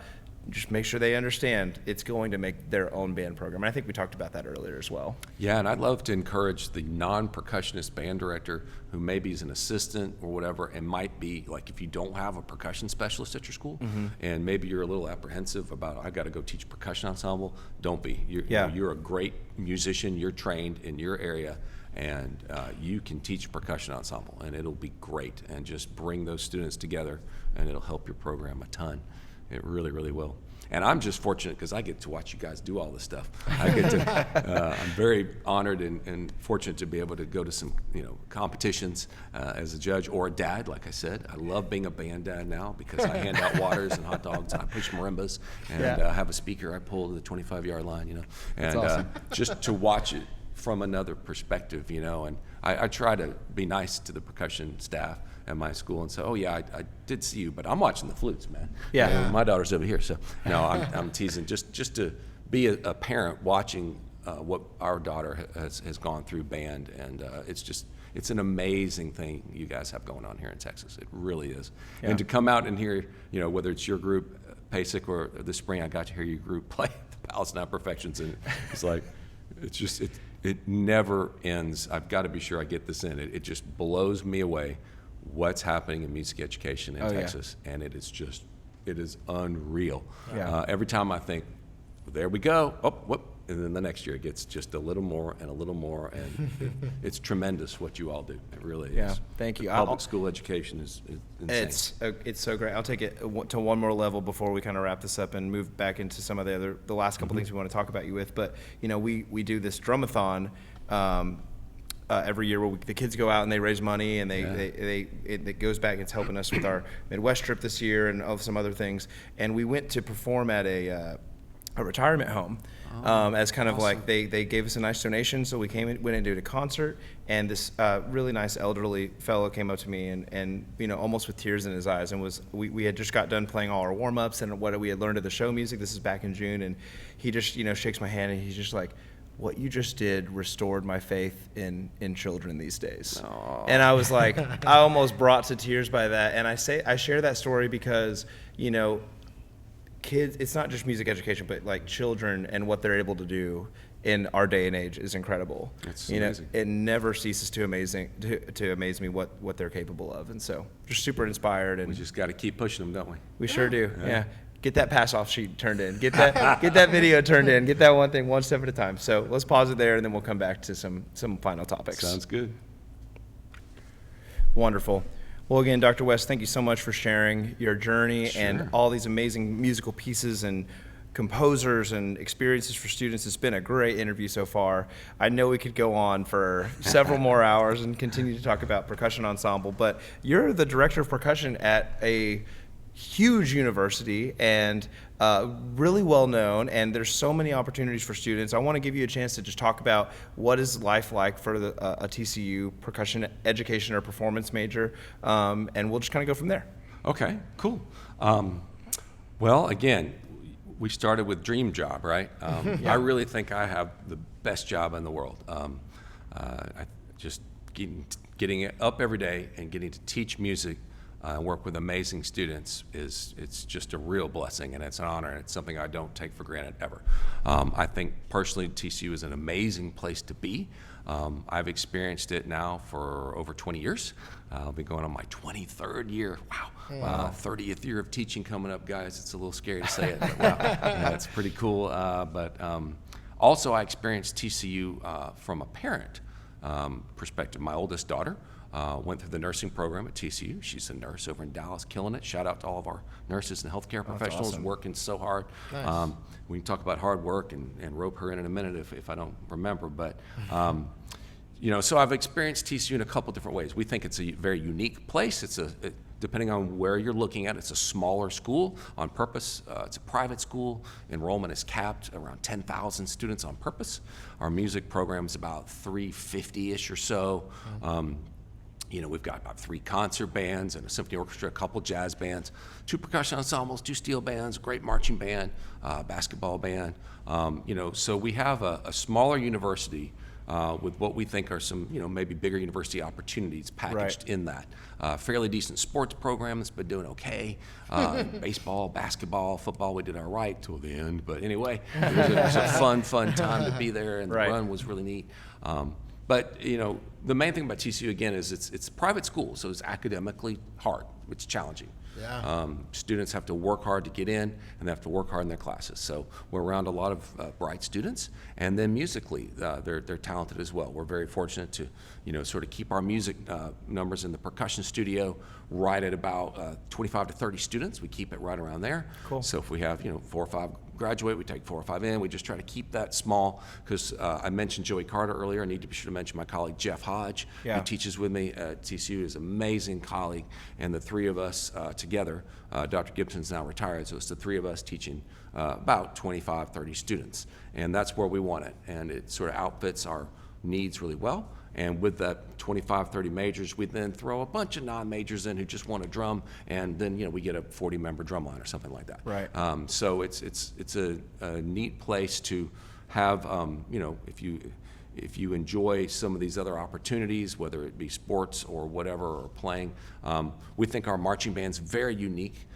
Because again, we have this sort of big football experience going on, but we're doing our best to sort of teach marching band more like you guys do. Yeah. Not like you do, but more like you do than maybe some other schools. Like we have this thing called a front ensemble, and it makes people very mad because we go to other schools and they're like, "What's that xylophone?" And we're like, "Well, there's 1 or 2 more around the corner." Yeah. And when we roll in 5 marimbas and 5 vibes and a drum set and a bass and a timpani and 2 synths, and Sounds they're assuming. freaking out. Yeah. I'm like, sorry. Yeah. The groundskeepers at our other friendly schools of the Big 12, don't love us always. But, we're trying to, we write all the show in-house, so we're marching a lot. We marched over 100 sets of drill last year. Oh my gosh, There's wow. not a lot of college bands that do that, Mr. Hodge, I used to write it years ago now. Mr. Hodge writes it. We write the drum book here in-house, and he writes it, tailor-makes it to who we have this year, and he writes it way too hard on purpose. We're trying to challenge these students and push them on their performance levels on the concert stage and the marching field. So whether it's our symphony orchestra or wonderful jazz bands, we think we have a lot of good ensemble opportunities for our students. And I could talk at length.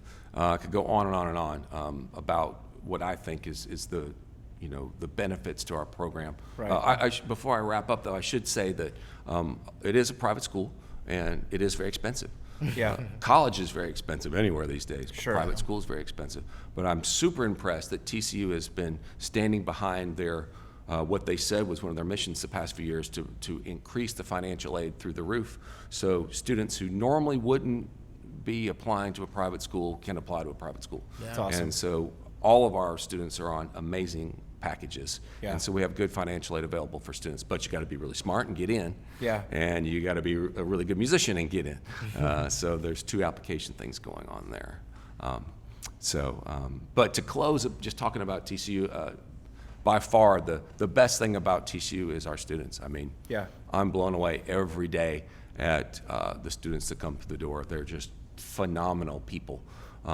They're good musicians and they're smart people like we just talked about, but they're great people, and that's really much more important to us.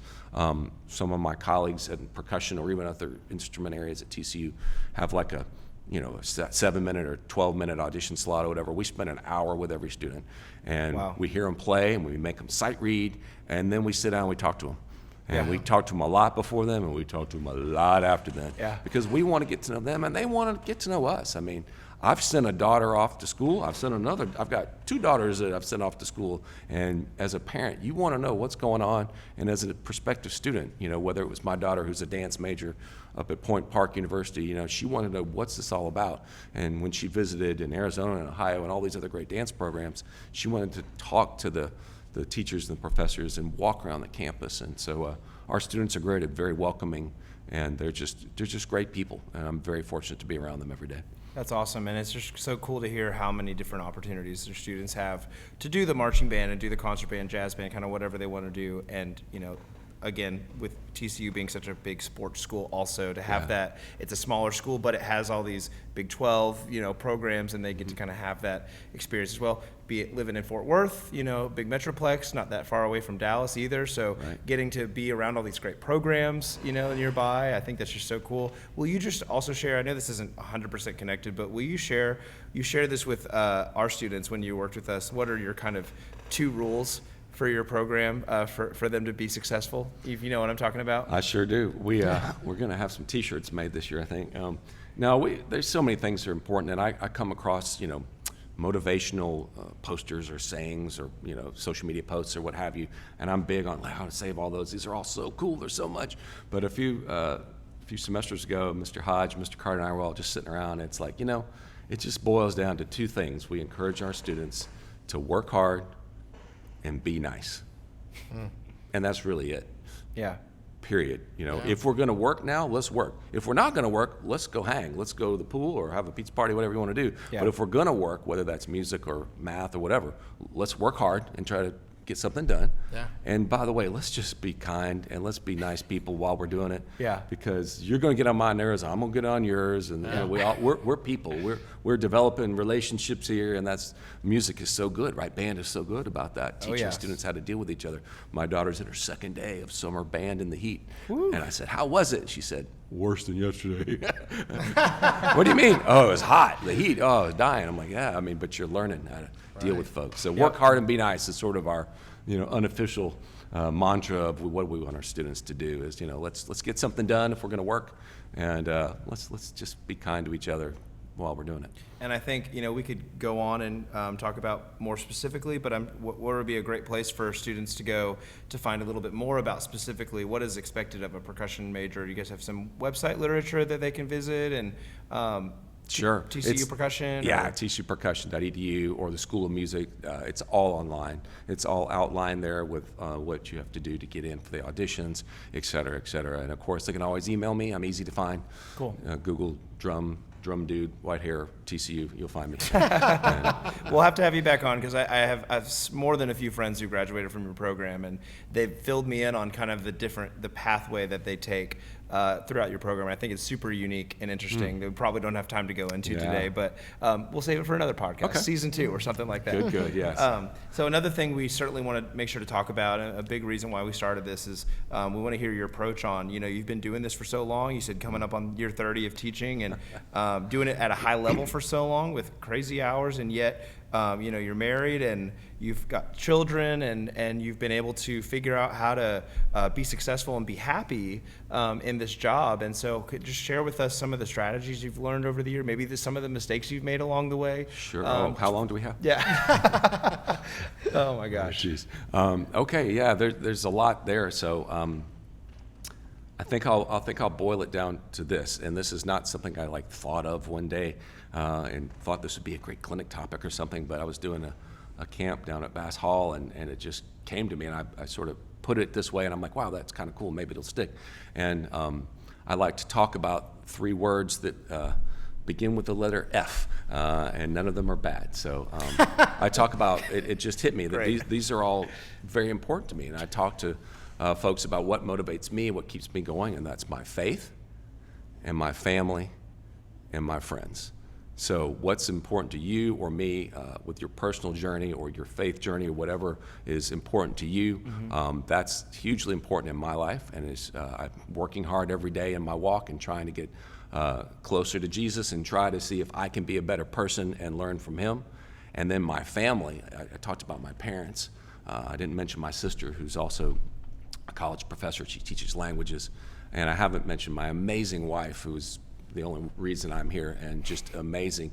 We've been together for a long time, since college, and she's just wonderful. My 3 kids, but my family, family, there's nothing more important than family.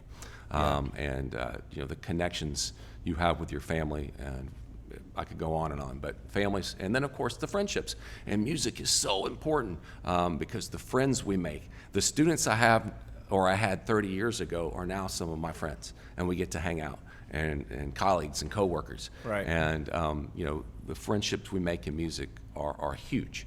And I've been so fortunate that liking 2 pieces of wood, it's crazy what's wanting to play the drums has done for me. Yeah. And I've been able to go around the world with music, and it's just nuts that I was fortunate enough to travel and perform in literally around the globe in different continents and different countries. And I went to Taiwan and played with the TCU Percussion folks at their symposium, and I mean, just amazing experiences, all because of music.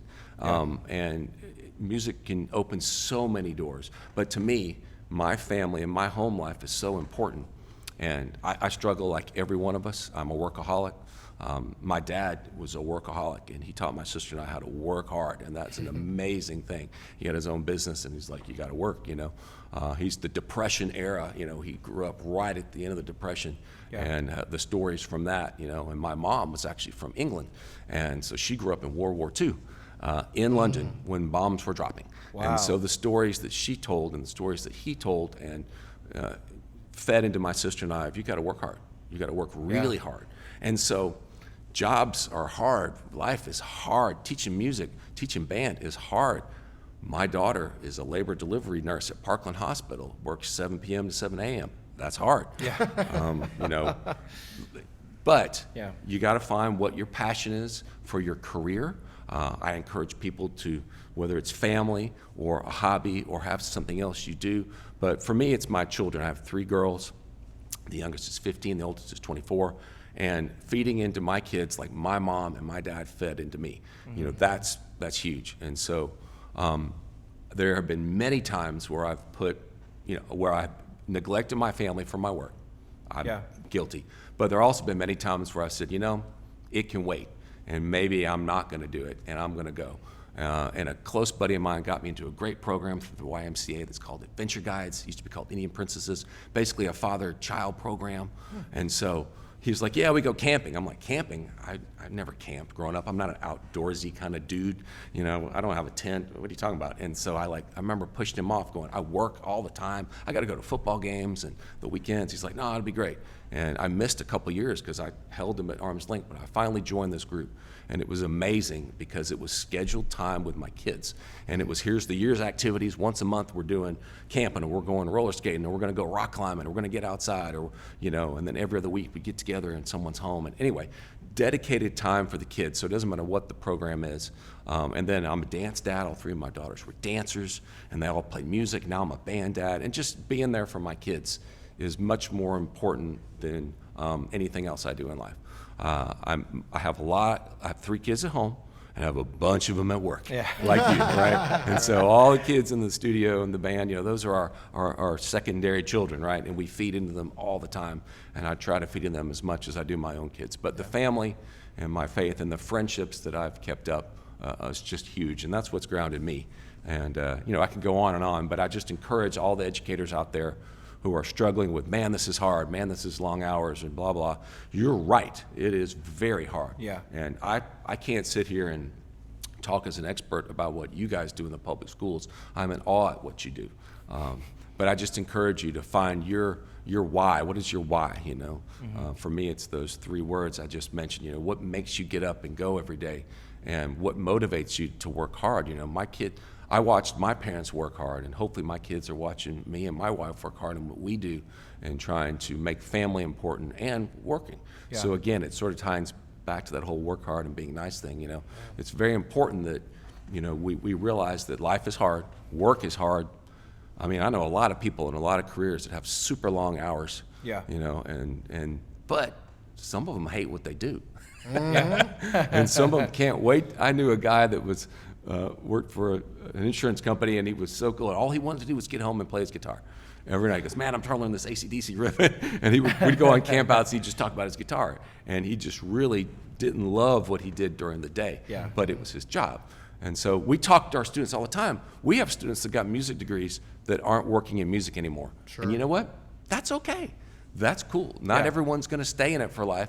Not everyone's going to make their living in music.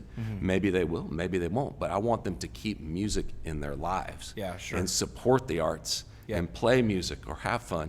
One of my best friends in the world is a killer drum set player. He plays more than I do, and he's a dermatologist. You know? He just plays a ton and records, and he has a huge passion for music. So I could go on, but I just encourage, and also any of the young teachers or older teachers who are struggling with, man, I don't know if this is for me or whatever, reach out, talk to people. Right. Talk to folks who are doing it or who have done it, or we're all here. We have a great network, man, here Yeah. Yeah. in No kidding. DFW of percussion folks, old and young, who teach at different levels, who are here for each other. It's a great network. Lean on your friends. Oh, I love that. Love that. Thank you Love so much, that. Dr. West, for Yeah. sharing that. I mean, we could reflect on that, but I think you just said it perfectly. Yeah. That's great. Wonderful.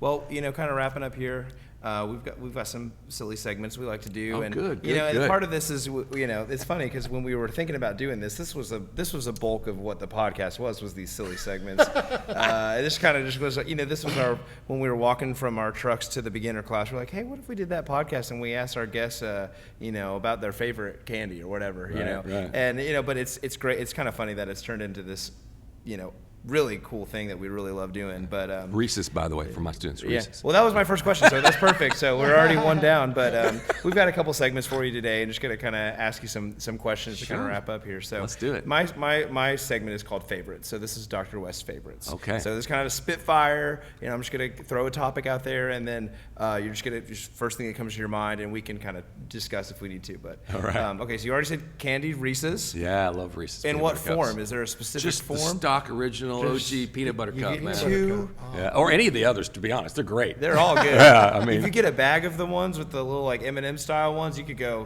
yeah. That bag's gone pretty fast. Well, we could get rid of those too, yeah. Yeah. And they can make them in the bunny shapes at Easter or the Santa shapes at Christmas. I love them all, but Yeah, peanut butter. Okay, good. Peanut awesome. butter, You Reese's gotta be careful Pieces. who you eat those around. Yeah, that's the only thing. Yeah. Okay, Fort Worth restaurant.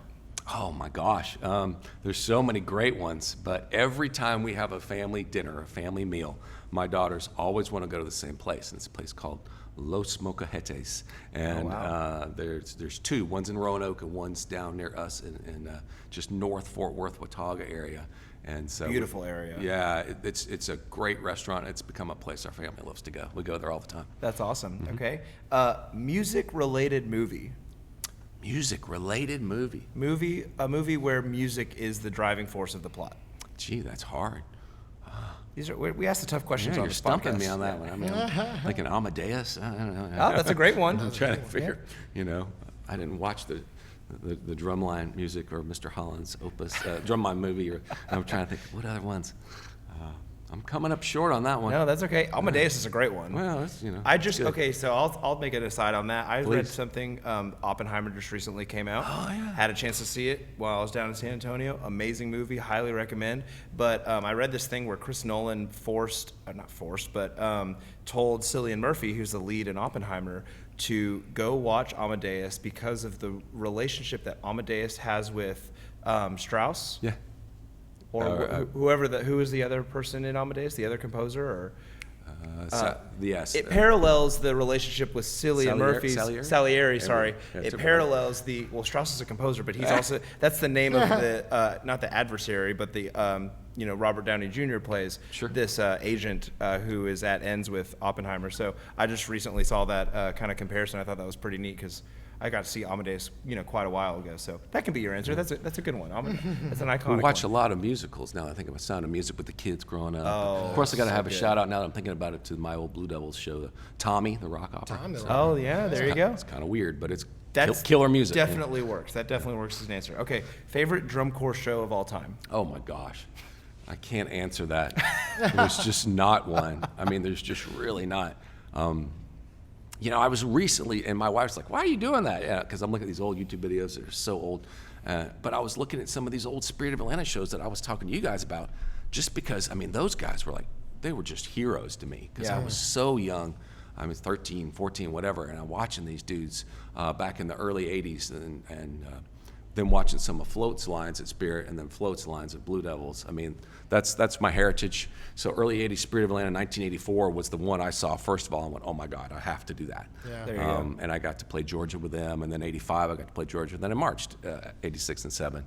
And then early Blue Devil shows, I've seen them all. Yeah. All the Float's lines from 82 to 90, you just can't beat them. Pick one. That's They're all awesome. great. Oh, I love that. Okay, great. Favorite rudiment. Oh, the flam drag by far. Can we get a demonstration? Of course. You brought some sticks. You have to play 2 flam drags every day. And I tell my students that. I said, I love that. I joke with them, but I'm not. I'm like, did you play your flam drags today? And they look at me like I'm crazy. We're finishing this 4 mallet velocities. And I'd say, well, come over here and go. Okay, you may go. Yeah. Yes. That's awesome. Got to play some flam drag. Okay, what about like color of a drum or like a drum set finish? If you were buying a new drum set today and you had to pick a finish on it. Man, I've got a drum in my office that I would love to have a drum set this color, but it's not practical or possible. When we got 2 cycles ago, when we got some new drums at TCU, we're trying to figure out what we're going to do. And at that time, TCU had this killer purple helmet, and it sort of changed colors when they moved in the light. And we're like, what is that? And they went, it's chrome. It's dipped. The helmets are chromed. And we're like, you're kidding. And we got the name of the company, and Yamaha was really kind, and they sent a shell, and then we sent a drum, and we had it dipped in chrome, but it's purple. Wow. And Sounds sick. it has this frog scale print in it. And in the darker light, it looks deep purple, and in the bright light, it looks almost lavender, and it Oh my changed. gosh. Anyway, so some purple chrome drums would be pretty bad, but I don't know if that's possible. But I've got one in my office you can come look at anytime. That's cool. Last couple here. Yep. Personal favorite cymbal series or stick series. Oh, well, there's so many great cymbals out there, but the Sabian Artisans, man, those are just like butter, man. They're so nice. We've got a bunch of them, but this one ride cymbal I've got in my office, I'm like, nobody gets this. It sounds so good. I love the Sabian Artisans. And I've been with Innovative Percussion since Eric Johnson started the company. He's a close friend from college. He used to sit on his couch while he was wrapping mallets. So I love Innovative Percussion. The new multi-stick that Paul Rennick helped develop, I use that. What's that called? Is it CMS or something? It's the new multi-stick with the black end, Yeah. but the concert version just feels great. Cool. And very fortunate to play a piece at TMEA last year with Hector Hill and Tom Rarick with So those glad you brought sticks. that up. I wanted to talk about that piece so bad. Yeah, well, such a cool piece. It's amazing. I'd love to talk about it at length and the connections, but I'll go quick, okay? Because I know we're out of time. Yeah. But Tom Rarick and I started IUP together in Pennsylvania. So Oh, wow. we were incoming students. I was a grad student, he was a freshman. And so we became great friends, and he used to come to my office, and we used to play flam drags all the time to all hours of the night, and we just drummed all the time. Yeah. And Tom and I have been friends for years and years and years. Hector Hill was a student of mine at Commerce, and we've been friends for years and years and years. He was on staff at TCU for a short period, and in the early days, and Hector and I. Anyway, he got this opportunity to play at TMEA, and he contacted me about being involved. I like whatever I can do. It was just the gesture meant almost more than the experience. Not really, but just so kind of him to think of me that way. Yeah. And I was like, whatever I can do, if I can give a couple nice comments. He's like, no, I want you to be involved and like conduct. He goes, no, man, let's play. And I'm like, what? And so Yeah. we talked about it, and we talked about wouldn't it be neat to go back to do something like just drumming, like rudimental, go back to the the early stages, and we talked about who could do this. And Tom Rarick writes Vista Ridge's music down there at Hector School. Yeah. And so we said, let's talk to Tom. And so Tom wrote the piece and played the premiere, and I got to spend a lot of time with Tom catching up. It was great. And I got to hang out with him last night at the Blue Coats rehearsal, so that was a lot of fun. That's awesome. Yeah. Very cool. And what's the piece called? It's called Scroll. Scroll. And if you've heard it, I mean, it's really, like you said, very rudimental, but if you've ever listened to anything Tom's written with the Blue Coats and the electronic element, I mean, it's just so cool. So I really enjoyed being in that concert. Yep. Really nice. Last question for me, current favorite musical artist, someone you're digging right now, or if you have like a definitive all-time favorite musical artist that inspires you. Yeah, that's really, really hard. I try to listen to so much stuff. You know, I'm a classic rock guy at heart. Like I said, grew up listening to Rush and Led Zeppelin, and had all my daughters able to, you know, pick out those at early ages, you know, Jimi Hendrix or the Police or you name it. So, I mean, I love the classic rock stations and the playlists the Apple has and everybody. Oh, yeah. I The essentials. love jazz. I love jazz, and I love classical music and drum corps and percussion ensembles for days. But I'm a classic rock guy at heart. So. Love it. Yeah. Yeah. Sweet Home Alabama. Oh yeah, there you go. Well, that's my favorite section. So Cool. Thanks for indulging in that. Oh, that was with awesome. us. Yeah. That was a lot of fun. And this is our last one, back by popular demand. Uh-oh. I think it's the best just because I like this question. No, these questions are not as, I don't think they're as hard hitting. They're much more emotional. kind of like this is emotion right off the bat. All right, my segment is called Good Idea, Bad Idea. Okay. So it's, you know, one or the other. And if you want to expound upon that answer, feel free. Okay. All right? Late night Taco Bell. Ooh, bad idea. Acid reflux. Yeah. Ooh, I haven't eaten Taco Bell in 7 years. I mean, I love it, but you Yeah. know, whew, Yeah. stomach acid's a bad thing. Early morning Taco Bell. I think for the same reason bad, but boy, there's some, you know, there's some really good chorizo and eggs and Right. real places. But Taco Different Bell, I'm not going for that in the morning. No, All thank right. you. Coffee before breakfast. Yes, please. Coffee after dinner. No, thank you. Not for me. Caffeine has to cut out midday for me. Gotcha. All right, 70% inside rehearsals for the Drumline. Bad idea. Yeah, right. You gotta be outside. You in the got to heat. hear, man. You got to hear it. It's Yeah. hot, but deal with it. You know. Nice. All right, teaching drums for free. Wow, there's a good one. Need some more context for that, you know, because I want to teach anybody, you know, I want you and me and all of us to, you know. It's a hard one, though, because, well, I could go on too long. But training, like what I do, because I'm trying to teach students that are about to become music professionals that their time is valuable and they have to get paid for it. And, you know, people won't hesitate a minute to call me up. I just had one. Hey, can the TCU Drumline come play this thing? I'm like, well, what is it? Yeah. I need a little more context to your thing. And they have a thing, and they want a drum line, and they want it there, and they want it during the day, and they want this much. And I'm like, okay, and the budget for said, what? We got T-shirts and hot dogs. And I'm like, well, these are professional musicians, and they need to get paid for their time. Yeah. And so there's that conversation where we're trying to educate folks that when you're at the neighborhood backyard barbecue hanging out, you're not going to go to the dentist and say, you know, I got this root canal. Would you mind, you know, taking care of this real quick for me? Just, you know, right here, you know. Yeah. You know, we're trying to teach people that whether they're playing or teaching, they should get paid. But at the same time, I've done a lot of service work, and I think it is important to try and give back as much as we can and teach anybody, you know, to let's go. Music is huge, so that's a hard one. Yeah. That was the most in-depth answer of a good Sorry. idea. No, it's Perfect. I'm long-winded. Look at the counter. How long are we talking? I love it. Fantastic. All right. Good idea. This is my last one here. All right. Good idea, bad idea. Not knowing the PAS 40 before your college audition. Oh, that would be a very bad idea. And man, In particular, number 31, the flam drag, right? Oh yeah. Or any of them. Let's just start with Right. that. Yeah. I can't tell you how many students, and again, you know, I think you need to know the scales and your key signatures and your rudiments. So you call me old-fashioned if you want, but I have students that can whip out this amazing whatever solo, and you're like, wow, you sound like a grad student, but you don't know what a double paradiddle or an 11-stroke roll or a flam drag is, and it's like, you might want to look those bad boys up. All right, fantastic. That's my segment. That's awesome. Dr. West, thank you so much for coming out here and contributing your time, donating your expertise and wisdom with us, and sharing with our audience of dozens, all of the great stories and experiences that you've had over the years. And so we really appreciate it, and we hope to continue a great relationship with you and get you out in front of the kids more and all that good stuff. So thank you so much. Yeah, well, thanks to both of you for what you do for music and music education and the students. It's tremendous, and I know you work very hard, so thank you for what you do, and thanks for inviting me out. It's been a blast. Absolutely. Well, we'll close it out here. Thanks so much, everybody, for checking out the latest episode of the Dream Job Podcast. Remember, you can find us on Apple Podcast, Spotify Podcast, YouTube, Facebook, and TikTok, so we hope you'll check it out and share it with your friends. Thanks so much, and we're looking forward to the next episode. Adios. Share. Go Frogs.